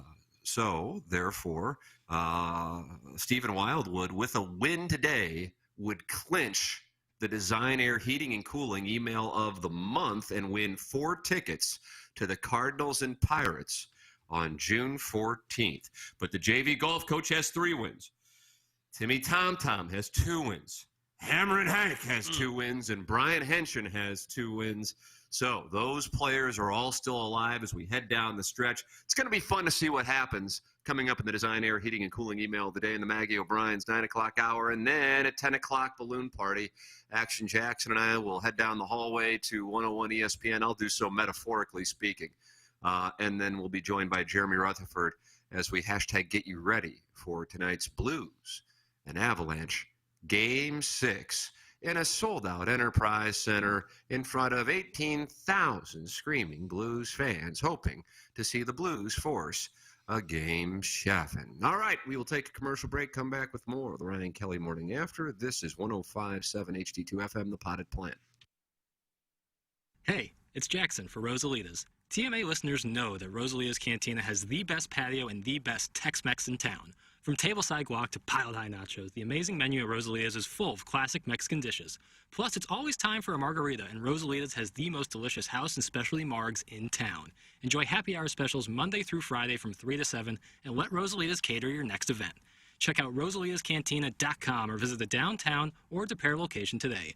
Time to get your fiesta on at Rosalita's. The Fan Page Club Championship at Gateway National Golf Course, presented by Michelob Ultra. It's only worth it if you enjoy it, is officially underway. A bunch of guys went out in the heavy wind conditions and complained about the rules. People got eliminated. You can't even come out and see the tournament, but you can follow it on social media. Check out TMA STL on Instagram, Twitter, and Facebook for all the updates and videos of guys making like triple bogeys to win the hole. Pretty dumb stuff. Brought to you by The Morning After and Michelob Ultra. Tullamore Dew is one of the best-known and most loved Irish whiskeys in the world. Founded in 1829 in the town of Tullamore and inspired by early owner Daniel E. Williams, whose initials live on each bottle to this day. As one of the world's top 2 Irish whiskeys, Tully prides itself on exceptional liquid quality.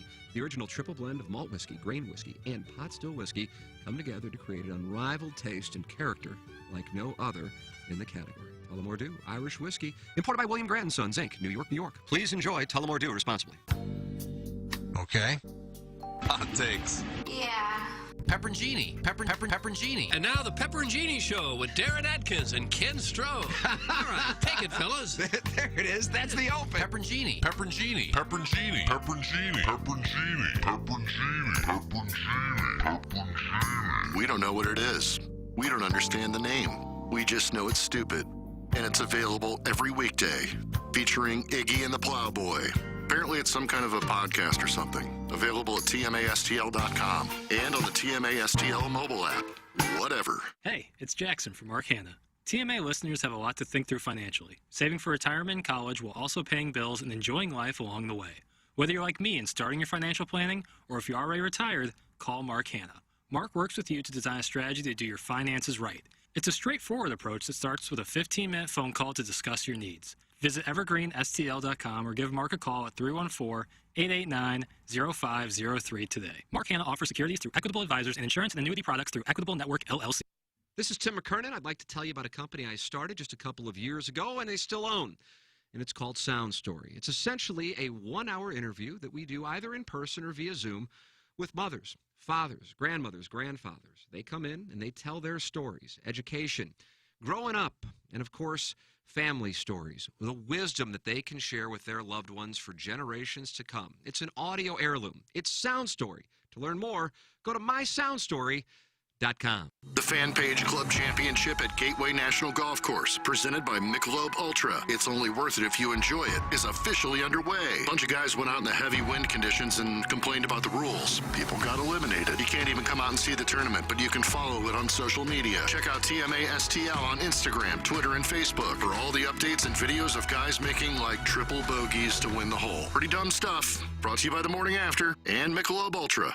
Live from the Michelob Ultra Studios, KPNT FM HD2, Collinsville, St. Louis. This is TMA All Day. The Ryan Kelly Morning After. On KPNT HD2, Collinsville, St. Louis. On 105.7 HD2 FM. And we are in the Maggie O'Brien's 9 o'clock hour here on the program. You can get involved, 314-881-TMA5. Call into the Steve Schmidt Kia North County phone line, 636-9004-TMA, and you can email in for our Design, Air, Heating, and Cooling email of the day, the morning after at InsideSTL.com. The morning after at InsideSTL.com, and get involved on the radio program. And then when you get a chance to, if you could, go ahead and think about Design, Air, Heating, and Cooling email today will come up at 9:45. Jackson and I on Balloon Party from 10 to 11. The show is off on Monday. 3-day weekend. What? Hope everybody's going to have a wonderful weekend. And really, I for the sake of St. Louis, I think it's going to be great with all the trimming that's going to be going on in the metropolitan area. I think that'll really help put the region back on the map. I don't know.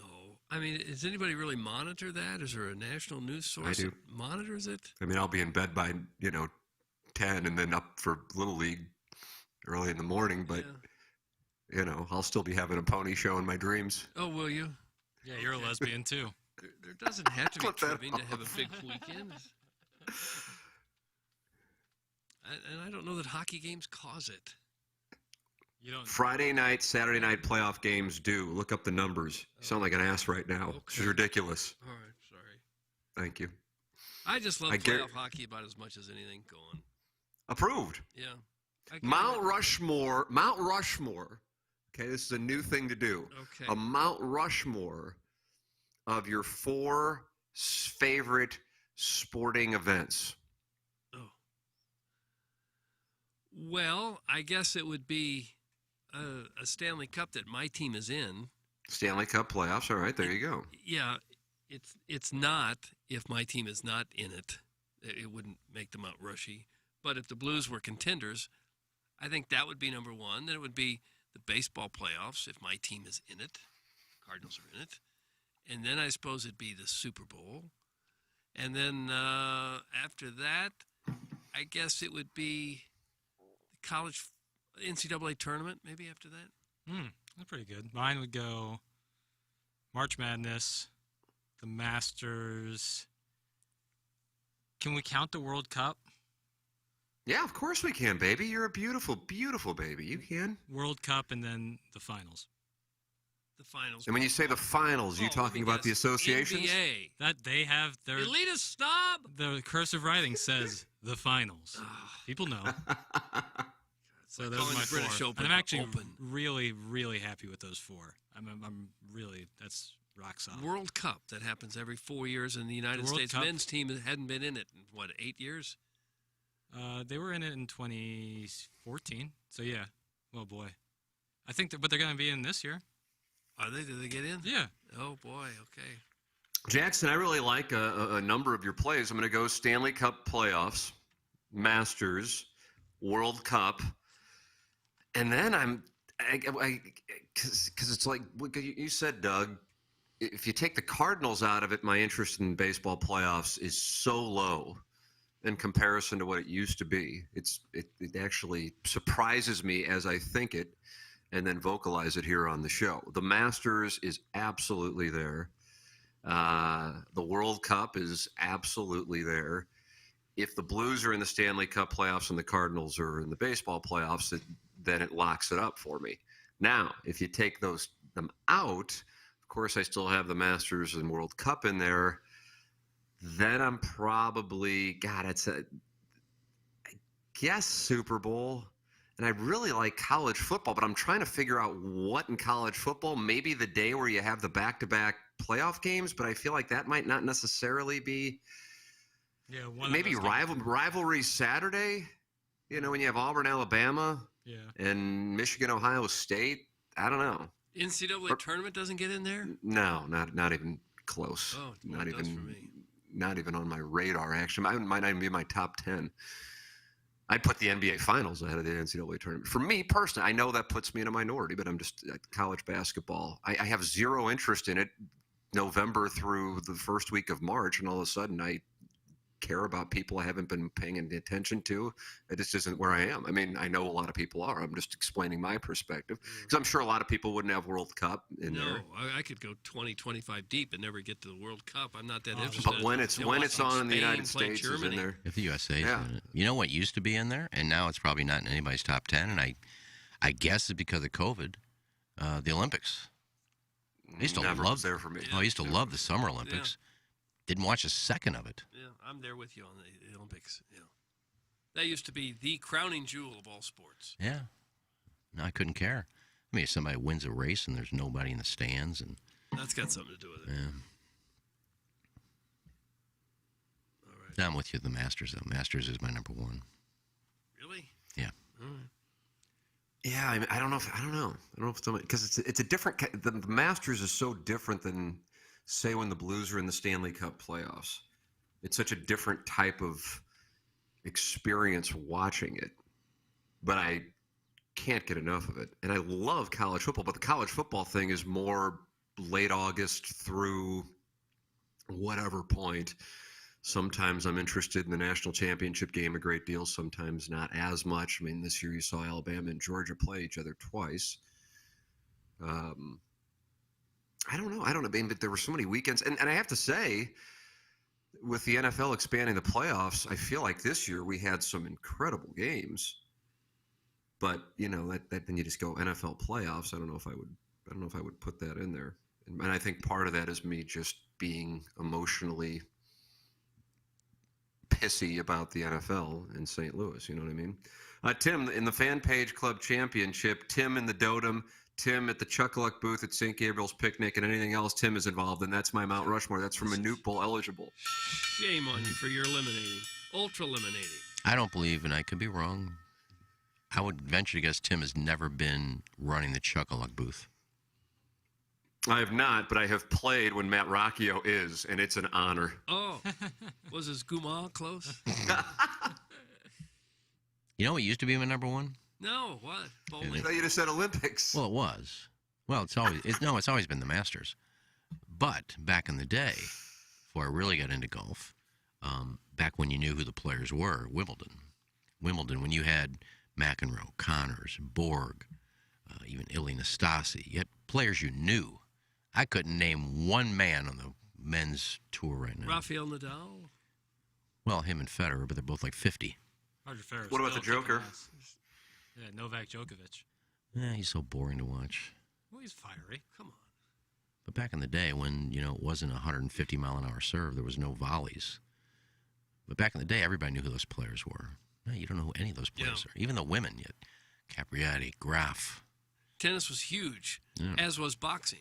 Nobody follows boxing That too, anymore. yeah. Most people don't follow boxing anymore. Most people couldn't tell you who the heavyweight champion is. Can you imagine that? But when you had a big heavyweight match, even the lightweights and the light heavyweights and the featherweights, you knew those guys. You don't know any of them now. Because they took it off TV.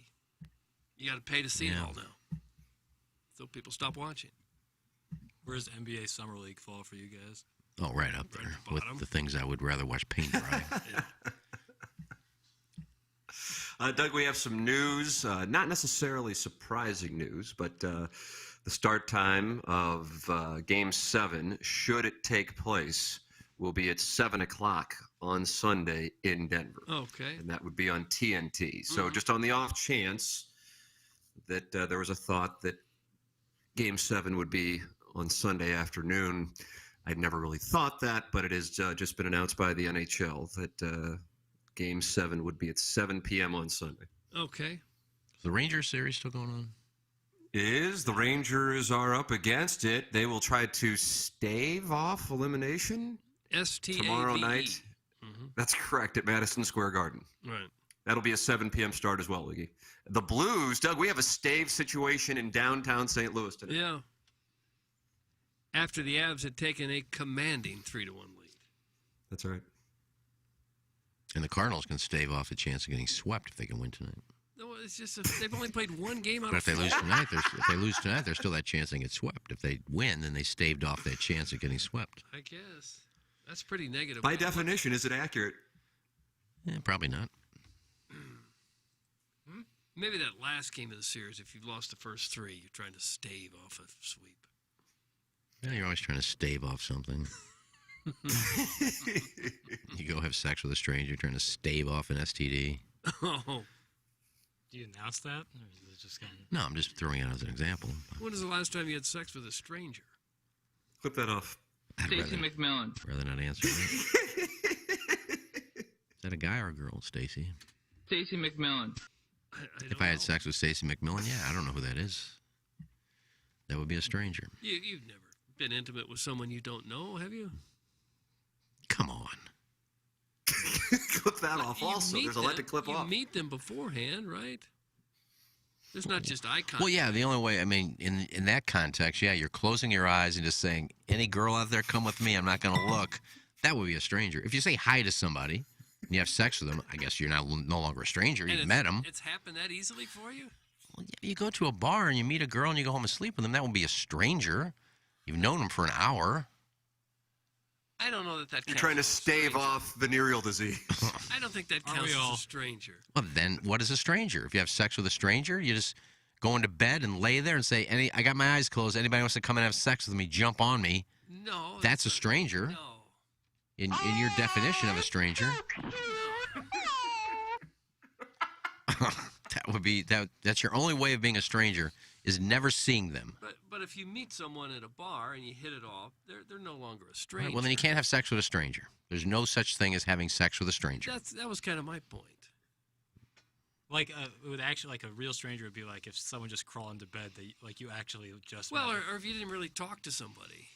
Like I said, you just get into your bed and put a note on your door, come have sex with me. Keep the lights off, my eyes are closed, anybody. That's what happened with the glory hole, and that's why he got a guy behind it. With a mustache? What? It was he had a glory hole with a stranger. He didn't see anything. Thought it was a girl, it was a guy, but that was a complete stranger. Didn't see anything. That was a stranger. That'll do it. Yeah. Back to you, Steve. That was a stranger situation. So yes, in Where your you answer an ad. It'll be like answering an ad on Craigslist or wherever, and then showing up at somebody's house. But then you would meet him before you had sex, so it's not a stranger. Well, I think in that case you're still a stranger. Well, you're making no sense now. Well, I think Damn it's it, different. Doug. If you talk to someone for an hour at a bar, they're no longer a stranger. Well, what if you have answer a cocktail with a Tinder person? Not a stranger. Okay, well then. But if someone shows up at your door because you met them on the internet or something, that would be a stranger. But you still met them. Well, you hadn't until they're there at your house. Do you listen to yourself? Yeah. So it's a period of time. You have to at least talk for 30 minutes. I think so. And you're not a stranger. If you just say, "Come on in and have sex." Hi, I'm Kenny. Hi, I'm Sue. To me, that's a Straight to the bedroom. We're still strangers. We didn't spend another 30 minutes talking. Well, yeah, I kind of think if you meet someone at a party or a bar and you've been talking, they're no longer a Yeah, stranger. like they're all strangers. Unless you're dating them, they're a stranger. I don't know. You know I'm a gentleman with a little bit smaller nipple. You know, Jackson is killing it the you last know 2 days. people you're not dating that aren't strangers. You'll have to put a time limit on how long you have to talk before you're no longer a stranger. I've gone to bars where I've known a girl for 20 minutes. We're back somewhere having sex. Back to Melvin Park, Fort Melvin. You were a smooth dog. I still can't get over going to the public park for sex. It's not a public park. I guess it is, but not that time of night. There's nobody there. Guys, speaking of staving off, I'm having trouble staving off my wife's father, as he said he will write us out of the family will unless I pretend that my coin slot region is lousy with jellyfish bites so he can extinguish them with his dehydrated kidney broth. Okay, is that Dotem again? It is. He's on thin ice, very thin ice indeed. Well, he's got another year. Yeah, he's got a year of latitude. Unless he gets suspended again. Well, you can't do that. Yes, I can. Oh, wow. yeah. Ryan Kelly will have you in court, sir. Well, we've already raised the money. It doesn't give him free reign to speak like this. It does for a year. No, it doesn't. Good God, we only had 5 minutes of uninterrupted Tim and Doug before the withered aloe plant butted in. That's from the Afton altar boy. Oh, you're gonna call it an aloe plant? God. Aloe is a very nice. If you can find a real aloe plant. Aloe, A-L-O-E. Yeah. Yeah, that's right. It'll cure sunburn. Oh, if you can get the real aloe plant, you just break it off and you break it open and that gel comes out of it. Oh, sure, yeah. Hey. It'll knock down the pain of a sunburn, that's for sure. It'll turn that red to brown. But you don't necessarily look like an aloe plant. I don't look like half the things they tell me. No, I'm sorry. Bring it up. Lauren was in her that day when they was it nine? There it is. What time? 9. Well, I say 24, so it's probably like 9:18. Yeah, when somebody texted in about leather, she goes, "You don't look leather." See, she made it. Yeah. And called me gorgeous a couple weeks ago. She did. That was a little over the top, yeah. I don't agree with that one, but why do you think she did that? just to be nice. Okay. But it made you feel good, didn't it? Take it or leave it. I mean, I know I'm not gorgeous, so whatever. Would make you feel Guys, you aren't strangers if you accept a day-old roast beef sandwich from the carry-on of a walking pork rind. That's from fan page 2019 club champion Aunt Peg, Total Bomber. Walking pork rind.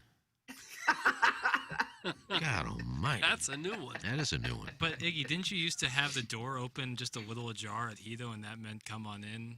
Well, I didn't know, but that's how it worked. Other right? couples. Now with if it's just having open a sex- little bit, it's watch. If it's open all the way, come on in and have fun. Now, what's the difference? An inch or a foot? Yeah, that I'm with Doug. That could be ambiguous if it's like open kind of, but not all the way, like, and then you go in there and join. I guess you just And then you're charged with rape. No, they Hey, know. I thought the door was open. They want it all the way open. If it's just open a little bit, enough to watch, they know what they're doing. They're not measuring it. If it's all the way open, come on in. If it's just open a little bit, enough where you can see, just stand there and watch. And everyone who checks into the resort just knows that. Well, if you're a swinger, yes, you know that. If you're not a swinger, you don't know that. You have to be taught. Everyone there. What percentage of people at Hito are swingers?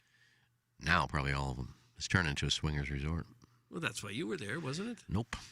What were you there How many for? times do I have to tell you? I wasn't there for sex. If it happened, it happened. What were you there for? To enjoy myself, relax, be there with my beach loafers. Just have fun. Okay. If a couple wanted me, they could have me. You were a generous lover. No, a couple Nice times I lady wasn't. and her husband come up and asked me to join them in the pool. A couple of times I wasn't generous. You having a treat, bro? No, there's some ice. Yeah, that's a good right into the mic. She wants some ice. I just piss them off some more. Now I have a glass of water and I got a little piece of ice. Jackson, the people are wanting you to take over the board. The drops, he's I'm straight. on point this week. Can we have Jackson take over the drops full time? That's from the Trill Sider. Plowsy and Jackson need to switch jobs. Jackson's killing it on the drops. That's from the 314. Eric in the Central West End says Jackson is having a Hall of Fame drop day. And then Ricky Rapace says just turn his mic off. He doesn't pay attention anyway, so he won't know he can't hear him. That's from That would Ricky. be the ultimate prank, is if we just had his mic off the whole day. No, I won't be able to hear in my headset, And so did I'll a know what's secret up. show behind him. Turn it off. I can tell. Test? Okay. Right. I can't hear myself, so I know it's off. I'll still talk, but Yeah. I appreciate it. you guys won't know that I'm talking. It'll be talking over each other. Plowsy's really good at drops too. He knows where to get into the sweet spot. I like stepping in though, because like the couple of days that I do run the board, it's like an opportunity to stretch out. Yeah, the you're muscle killing I it. haven't gotten. Thank you. Yeah. You know, it's like when you get back from like. I don't know what I was gonna say. So we're just But gonna it is abandon like ship. join the We're just crowd. gonna abandon ship on that one. Okay. Carry on, fellas. Well, I hope you don't abandon ship on your mortgage. Now we're talking. But if you were, and we're going to refinance, that would be abandoning ship on your other mortgage. You could do it, of course, at the home loan expert, Ryan Kelly. He has helped thousands of people. I went there twice to refinance. A lot of people are thinking, this is going to be such a hassle, such an ordeal. It is not. They need a little bit of information, and then they will take and do everything, and you can save a lot of money, or maybe you need some money. Maybe you got a lot of credit card debt you want to get rid of. This is what you do. You get a cash-out refi, you take money out, you pay off those high-interest credit cards, and now you put it in your mortgage. That's just the way that it's done. Could save you an awful lot of money. Ryan Kelly can also get you situated with an original mortgage if you need that. If you qualify for the veteran loan program, that's great. He's got the hero loan. You buy a house with no money down, cash out up to 100% of your home's appraised value at HeroLoan.com. They will cover your appraisal and can close your VA loan in as little as 14 days. They've also got that teacher appreciation loan. They've got the union worker appreciation loan. If you're a teacher or a union worker, you get a refi or an original mortgage, and they will give you a $500 gift card. How sweet is that? Just makes sense to do it. Look into it anyway. It doesn't cost you anything to do that at thehomeloanexpert.com. Thank you, Ryan Kelly. Thank you, Sir Mortgage.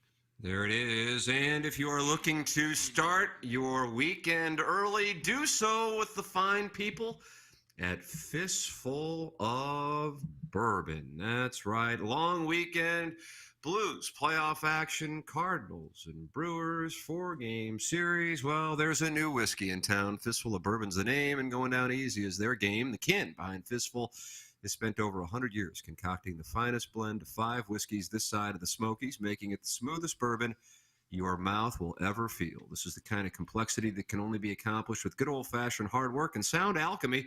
And that's why Fistful of Bourbon keeps winning gold medals, blue ribbons, and whatnots at every fancy liquor competition from the Berkshires to Bakersfield. Get wise. Pick up a bottle today. Don't be a damn fool. Please enjoy Fistful responsibly. Coming up in 20 minutes, we will have our Design Air Heating and Cooling email today. Send yours in the morning after at InsideSTL.com. Chris Raby sent in an audio postcard. Jackson, you have it at your disposal. Sure do. You ready to rock? Yeah. Oh, sure. In the TMA justice system, Strode-based lies are considered especially heinous. Every morning, the dedicated detectives who investigate these vicious lies are members of an elite squad known as the Text Line. These are their stories.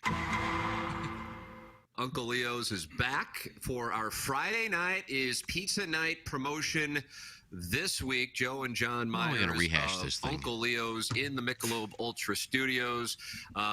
They were kind enough to provide treats to those who participated in the Dotem on Friday. How many pizzas did you guys bring out there?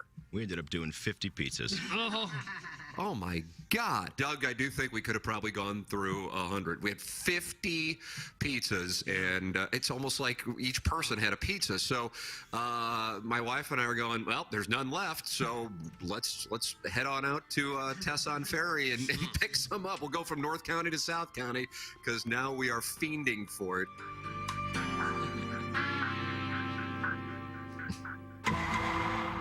I'll wait till after the show, but I will say I took a pizza home Friday from you guys because I didn't feel like cooking. Yeah.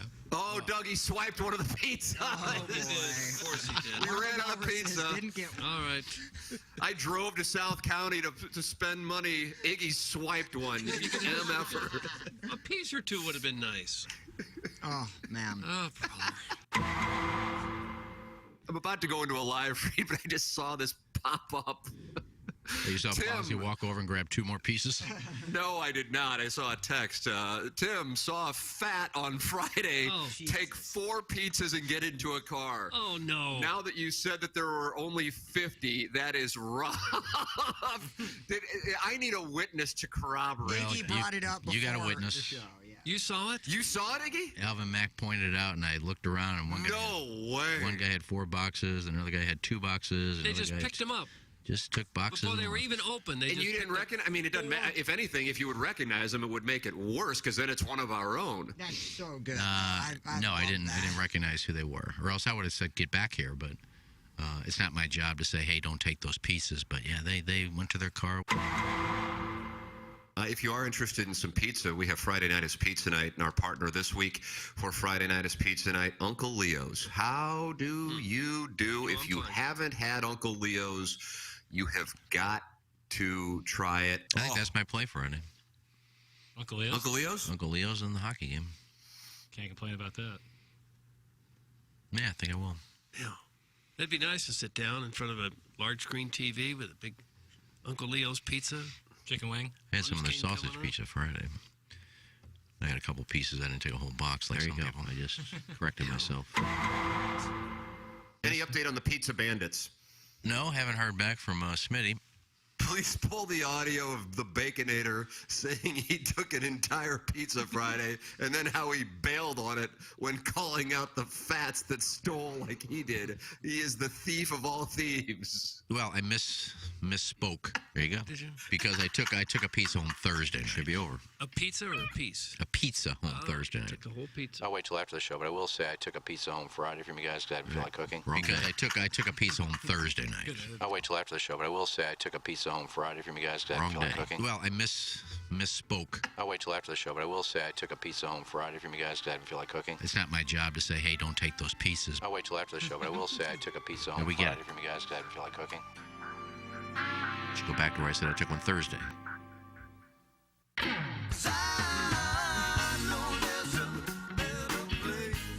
In this place I'm living. How Iggy, were you talking during that, or was that all part of No, that Brady's was me. I was talking production? during it. You were talking because I didn't know what was. Yeah, I was just. You were doing your own commentary. It's getting old. We're kind of fed up. I think we've already gone through this. So I took one home Thursday. Friday, I had a couple pieces of the sausage pizza Friday. And I think I proved it yesterday when I said I stayed until the end when Lisa Ann was giving out the trophies. We gave away the books. We gave away the closest to the pin. Thanked everybody for coming. By that time, the pizzas were long gone. So when did I take a pizza? You think I took one out to my car and then came all the way back? Well, No, I never left there. Oh. So I just got the days wrong. I took a pizza home Thursday. I had 2 pieces of pizza Friday. Why is that so hard? You ate the entire pizza you took home Thursday, so you needed even more on Friday. 2 pieces, yeah. I didn't eat the whole thing. I had some leftover Friday night. Pepperoni I took home Thursday from J.J. Twigs. Very good. You So steal I don't. quite a few pizzas Friday? I don't know why I have to keep saying it. I wanted to let. It's just that other people would have enjoyed I wanted to some let. pizza. I wanted to let Uncle Leo's know that their pizza was great. Sure was. So I said, hey, I took a whole one home. It was so good. Yeah. I took 2 pieces and it was delicious. What some other people would have liked to have had a little bit Well, of it's a shame. The Walruses took about 8 boxes. Oh. And I wasn't one of them.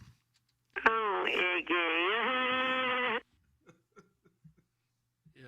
It's just Sorry, you Nanny. have a 100 or more people out there. Everyone would like a bite or two. I agree with you. Maybe I shouldn't have had the 2 pieces. Maybe somebody could have got off the course to force them. They could have cut up those 2 pieces into 4s and all That would had have been one. nice. You know, they haven't paid and everything. Yeah, how much did you eat? Oh, me? Oh, I didn't have any pizza. Oh, my ass. We brought out some pizza out to the 12th hole, along with some salt and smoke. I didn't eat anything on the 12th hole. Yeah, you did. Why? There was none left, I think, by the time I would have liked Well, that some. would have been about noon, so the pizzas weren't up there yet. You had salt and smoke. I did have salt and smoke. Oh, God almighty. But Well, I didn't take one home Friday. I'd keep bashing away at it. Well, what do we tell these guys that are still hungry because they didn't get their pizza on Friday? Yeah, they haven't eaten since. No. Well, maybe if you first of all, the people shouldn't have taken pizzas home. But if you would have played a little bit quicker, you'd have been in with everybody else. So it's pace and Guys, play. people should have been classy like me and just invite your family up to the golf course to eat the pizza. That's from Rob McClanahan, but my good friends call me Rue. Nobody invited their families. I don't think. My dad was there and my cousin. Well, he played. Right. Yeah, so he's not inviting the family up for dinner, not playing golf. Did they get pizza or were they left empty-handed as well? They were still on the course when the tornado siren went off, so they were less worried about pizza. But there were more plenty worried of about pizzas survival. Thursday. They would have had plenty of pizza Yeah, Thursday. no, they would have had. Yeah, if they would. Had there been any left? Thursday, there was plenty of pizza left. Tim said, take this home, it's going to waste. They were having some salt and smee. They were having some donuts. I took 1 box of pizza home Thursday. There were still like 20 boxes there. Is there any more sickening sound in the world than that tornado siren? That's really a frightening sound. Yeah, once a month on a Monday.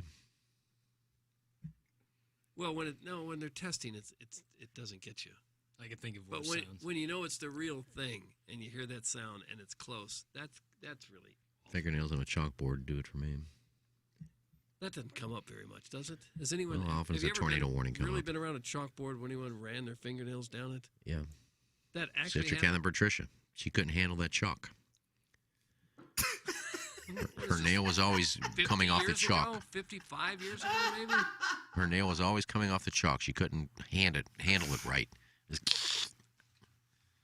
Hated it. Bless you. I thought that was Tim's. Jackson's having a 5-star day on the drops. Flip Wilson says Thursday there was 0 pizza. Everyone would have liked just a bite or two. That's because they took it home. My goodness, Flip. There was a tornado siren. Everybody took it home Thursday. It was going to waste. How many did you take? A handful? And Flip, I thank you for the stuff you gave me for Gobble Bowl on Thursday. That was nice of you. But yes, we've already established Thursday was up for grabs. And you took all those pizza home and still came back for more on Friday.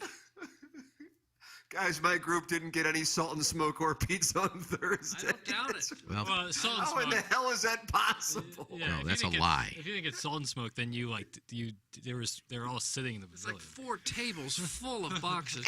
And there were pizzas full of there were tables full of pizza as the tornado sirens were going off. Yes. So that means that either this is just completely made up, or you were actually out there golfing while the tornado sirens were going off. Yes. And if that's the case, then I don't know what to tell you. But you still could have had salt and smoke at the turn, unless you just didn't stop in and get any, because going from the clubhouse to the pavilion at 50 yards is too far for you. Well, what do we tell people at the next tournament who think they might get some pizza, but one of the hosts is stealing a good deal? You tell them what you want. Okay. Tim, I was lucky enough to eat pizza with my foursome of hot guys, and it was right next to you. Uncle Leo's pawned my hole. Jack. Bill, get off my belt. That's from B Money. How was this guy getting pizza, but then other people didn't? That means you were playing slow and you were 2 or 3 holes behind everybody else. Now there's still no reason. Trolls. There's still no reason for people to be taking boxes of pizza home. No. There probably would have been enough if these guys didn't take the boxes. Yeah. But there's no reason why everybody else is enjoying pizza with 50 boxes. They've eaten 30 boxes, 40 boxes, and you're still on the golf course. Speed it up. The gentleman who said his group didn't get salt and smoke or pizza Thursday says it's not a lie. We got stuck on the course during lunch. What? But then what about the pizza? The pizza was at like 3:30, and there was still boxes sitting there at 4:45 when the tornado sirens went off. Right. And there were boxes of salt and smoke still there, too. There were like 10 or 12 boxes of salt and smoke still on the picnic table. Did you take those home with you? No, I didn't. I took a pizza home. We're talking Thursday again. Keep up. Iggy's losing his control, Doug. He's losing his control. Yeah, this is just a lie on Thursday. If you got no pizza and no salt and smoke, then that means you didn't come in. Maybe you're still on the course. You're still hiding under a tree. Because there's plenty of food left when everybody left. It's just that hunger is a big issue in this country. And when there is food and a few people take all of it and don't leave much for the others, it becomes a health issue. I'm with you on Friday. Shouldn't have happened. And I think Thursday, there was like 12 boxes of donuts left, too. Really? Because we were taking pictures inside with the trophy, and Plowsy was grabbing donuts and salt and smoke. No, I had a big and a donut, pizza. And it squirted cherry on my shirt. So there was all kinds of food left on Thursday. If you didn't get any food on Thursday, you never saw the clubhouse then. So quit lying. Well, the food was in the pavilion, though, wasn't it? Well, I'm saying you didn't leave the course. You had to go to the clubhouse and come up to the pavilion. No. You just went straight past the clubhouse to your car and left and never came to the pavilion. Yeah. That's the only way you didn't get food. Is it possible they had given up hope of any food there? Well, that's for all their the problem. thievery? That's their problem for thinking there's no food. But don't say there was no food, because you obviously didn't come to the pavilion. No, I don't think they did. And I don't know that person never got back to me who won Thursday either, so I don't know what I'm doing with that trophy. You probably take Get that ready. just Here like you comes took the butt pizza. plug. Oh, no. I guess give it to Cletus' team. They all got food Thursday and Friday. Yeah. They were posing with their trophy with pizza. Were they? Well, actions speak louder than words. I don't know where the rest of you were. Out on the course playing when everybody else is done. Oh, we got 5 holes left. Yeah. Well, speed your ass up. They still thought there might be a bite or We're two. supposed to, once you text in, we're 5 holes behind. Can somebody bring us food? Could you have delivered pizza to these guys who were playing a little slower? Would that have helped? Why would I do that? Just so they get something to eat. You guys were hungry. Well, that's your fault. My fault that they were Go by hungry. 12. There were some snack packs left there, too. I almost spit out when he said, "Why would I do that?" Yeah, why would I bring food out to people that are To be they're helpful. slow? To be helpful to those who are sick. Iggy, we're and 19 over par. We're on our 13th hole of the day. Any pizza left? There won't be another 5 holes for you. Huh. Well, I don't know what to say anymore. I just thought there was enough food for everyone, but I guess Well, there was. If a few people take things, sometimes they run out. A few people being the walruses that took like 8 boxes home for the family. Yeah, I know. They're still eating that pizza, probably. And they a week took later. books out of the office, too. It was like a Yeah, that I don't get. theft show. They went into the office. That one is legitimately stunning. That somebody went into the office at Normandy and took the Lisa Ann books. I mean, that really happened. Yeah, me and Mike are astonished when that would happen. Because, he says, when I was out by the course, he says, I'd come in, there were people behind the snack bar. And I walked, there were people in my office, and they'd taken books, and, we were told we could have them. So Mike just let them go. Nobody said you could have them out of the office. Well, are there security cameras in there that can maybe point? There should be. I'm sure they'll check them. I told Mike, if you can give me the footage, I'll point them out. I'll say, okay, we know who these guys are. Or if we don't, we'll put them on the fan page. Do you know who these people are? We got a bunch of cat burglars listening to this show. Iggy, got a request here. Is there any way those of us who didn't get any food could get a voucher or gift card for future pizza or barbecue? That's from Rob McClanahan, but my good friends call me Rue. Could they come to your apartment maybe and just eat some of the pizza that you took home with you? No, I said yesterday, if somebody can verify that they were out there and didn't get any pizza, I'll buy you pizza. Will you? I don't know how you're going to verify You won't that. have to buy it. You've probably got it in your apartment still. Yeah, I keep pizza a week. That's usually how long it lasts. Yeah.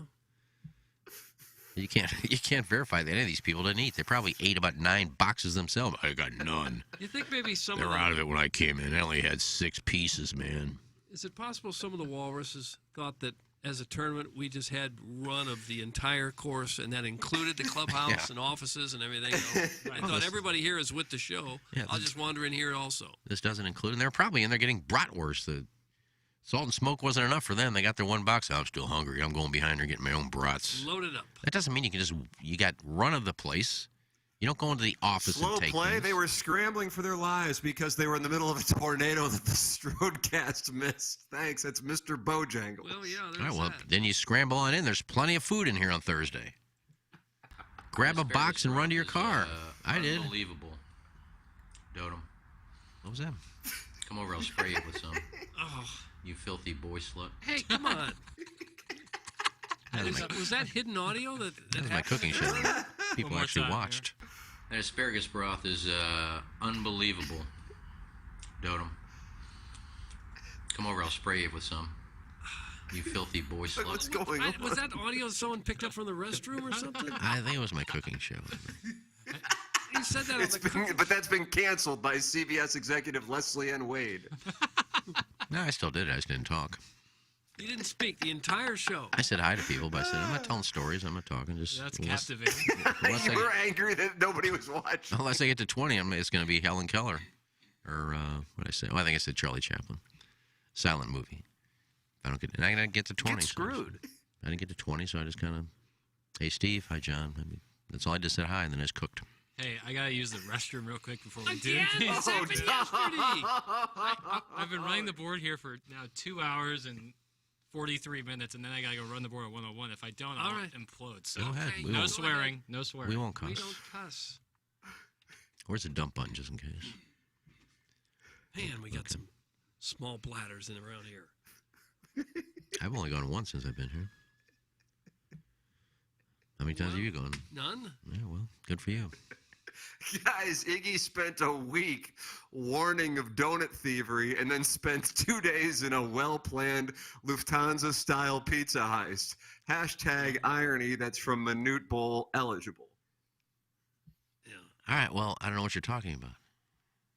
I didn't take any food. And I played. I was talking about people that aren't playing. They're just going to come out and grab donuts and food and not play and not pay. What's your point? Didn't you go home with pallets full of pizza? I'm not going to answer you anymore because you're just making a fool of yourself. Speaking of the Lufthansa reference, poor Ray Liotta died yesterday. Yeah, I saw that. That was sad. 67. In his sleep.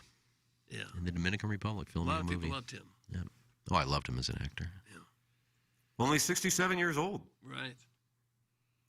Natural causes, they're saying. Yeah, didn't say he was sick or anything. Just stop breathing in your sleep, I guess. Maybe that's why people like me are using CPAP machines. And he was getting married, too, soon. Yeah.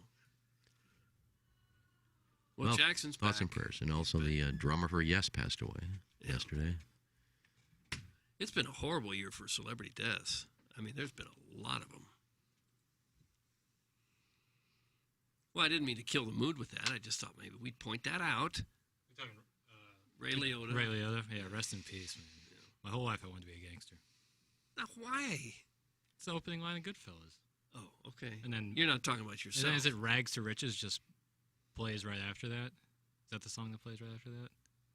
Doug, is it Rags to Riches? I don't know. I don't. I think I went from rags to riches. And that's when the title card comes up. I tried to watch it the other day. I went through HBO and Showtime and Netflix, and it's not up anywhere. It used to be on. It was on HBO Max a couple months ago. I watched it on HBO. Anytime it's on, that's like a movie. Like no matter what scene is on, you can be like, all right, I gotta watch this. Yeah. It's on Hulu.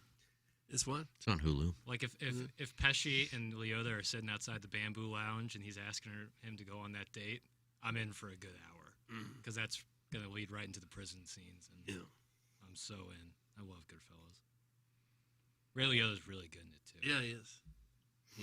Stratum Structural Systems really good. I don't know if we're going to see any more precipitation. I'm not seeing any. No, temperature is a little cool.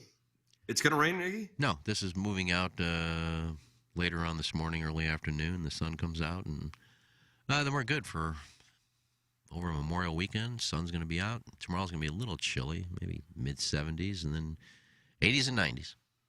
It looks good. It looks great after today, that is for sure.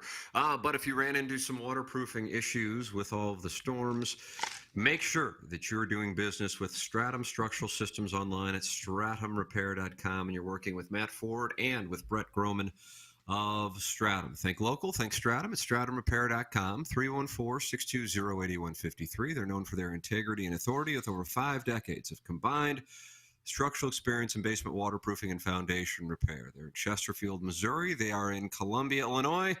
And they're Better Business Bureau accredited with an A+ rating with 0 customer complaints. No other major foundation repair company in St. Louis can say that. Think local, think Stratum, and let them know you're a TMA listener and get $100 off your repair project. It's Stratum Structural Systems.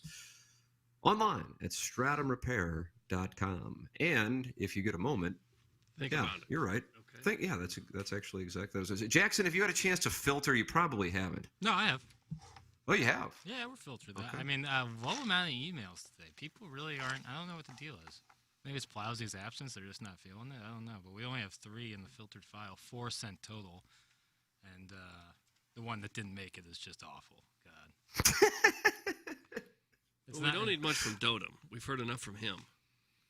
It's time for the Design Air Heating and Cooling email today. And young Ken's got a long, lonely weekend ahead of him, so he was in rare form today. Holy hell. Any hoodles, it was 100% Ken's former Asian neighbor who stole the pizzas and framed Ken, right? He was playing the long game, coming back all these years later despite the suntan buffalo hide.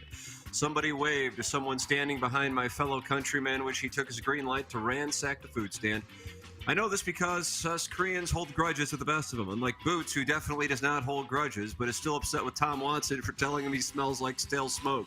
Perfect. Hope that clears things up. Thanks. That's from #1 Asian intern Brian Anshin. P.S. It's a CPAP machine, not a CPAC machine. You holly jolly hijacker. Really delightful hearing you derail Doug's genuinely touching story with a ham-handed hijacking wherein you humble bragged about getting Point Fest tickets. Touching story. I have tire tracks on my face. So touching. Brian, let's put it this way. If Tim was a restaurant, his works would be Incredible Pizza. But this email is about the Blues game. Gentlemen, I'm nervous. I mean, really nervous. I just want my khakied biathlete boyfriend to hold me tight tonight. And by hold me tight, I mean him to put his finger in my sacred tunnel. Oh. Huh. That's from Penny. And then the last name is Tracian. Penny, last name is Tracian. Better known as Kevin Miller. She's new. Oh. Kevin Miller. I thought I asked you to pick up Miracle Whip, I told Zane as I finished slurping up the chunky Hellmann's from the wild snake that likes to poke out of his Umbros after soccer practice. While it doesn't have that tangy zip, it certainly pairs well with the brown drizzle that leaks out of his boy colon after a rough round on my recently refurbished Civvy. Break me off a clump of that dump, Doug. It's who from was that? Tunnels Talty. Tunnels Talty suspended. Suspended a period of 2 days' time. His name, as we speak, is going to the STLTaxLawyer.com suspension logule tablet. Thank you, Mark, Hey, boys. for all that you do for us. Final email. Hey, boys, just some rando thoughts. When I hear Jackson spitting NBA takes, I really want Kadri to come into the studio and run his virgin ass over. Seems a little I eat salt and smoke at least twice a week. I have the apple pie a la mode with cinnamon ice cream and wash it down with an old-fashioned. Low sweet, and how many people you got, and what do they look like? You can come up as long as you don't have some theme with the bachelor party, like everybody wearing a Hawaiian shirt or something douchey like that. When we were in Arizona for my son's graduation, I met one guy from Minnesota who was going to the Ozarks in June, and a gal from Seattle with a huge ass who went to the Ozarks last summer. Both said they went because of the show. Los Lonely Boys can play the Fair St. Louis as long as Henry can get off his shift bartending TGI Fridays. Those holiday shifts are tough to get covered. If you get laid this weekend, Jackie, post a pic of the victim on the fan page. And those are the cuts of the week. Stave, boys, stave. That's from Steve at One Cardinal Way. Trying to clinch the Design Air Heating and Cooling email of the month and go to the Cardinals and Pirates on June 14th. Steve, Ballpark Village. I have to admit, I like the image of Kadri coming in here and running over someone. Doesn't have to be Jackson. Just knocking us out of our chair. So I'm going to go with Steve in Ballpark Village. Yeah, it's a toss-up for me, but the line at the end, what was it? Cut the dump?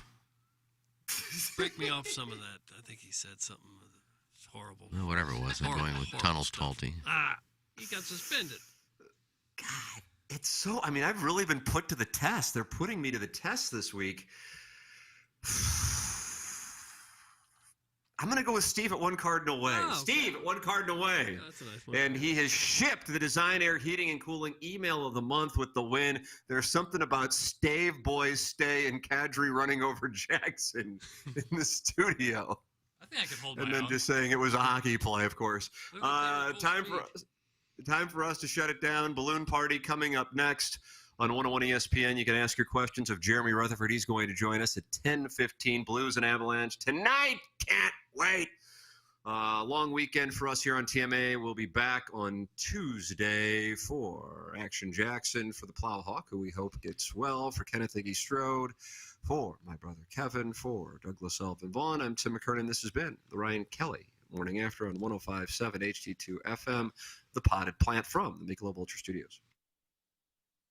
Here's Action Jackson with 3 more ways to get TMA content. Check out listener rewards on the new TMA mobile app. Watch the show live on the TMA studio cams. Find it at TMASTL.com. Get the podcast on the TMA app. Download it now. Thanks, Jackson. It's the Ryan Kelly Morning After on 105.7 FM HD2. Hey, it's Jackson.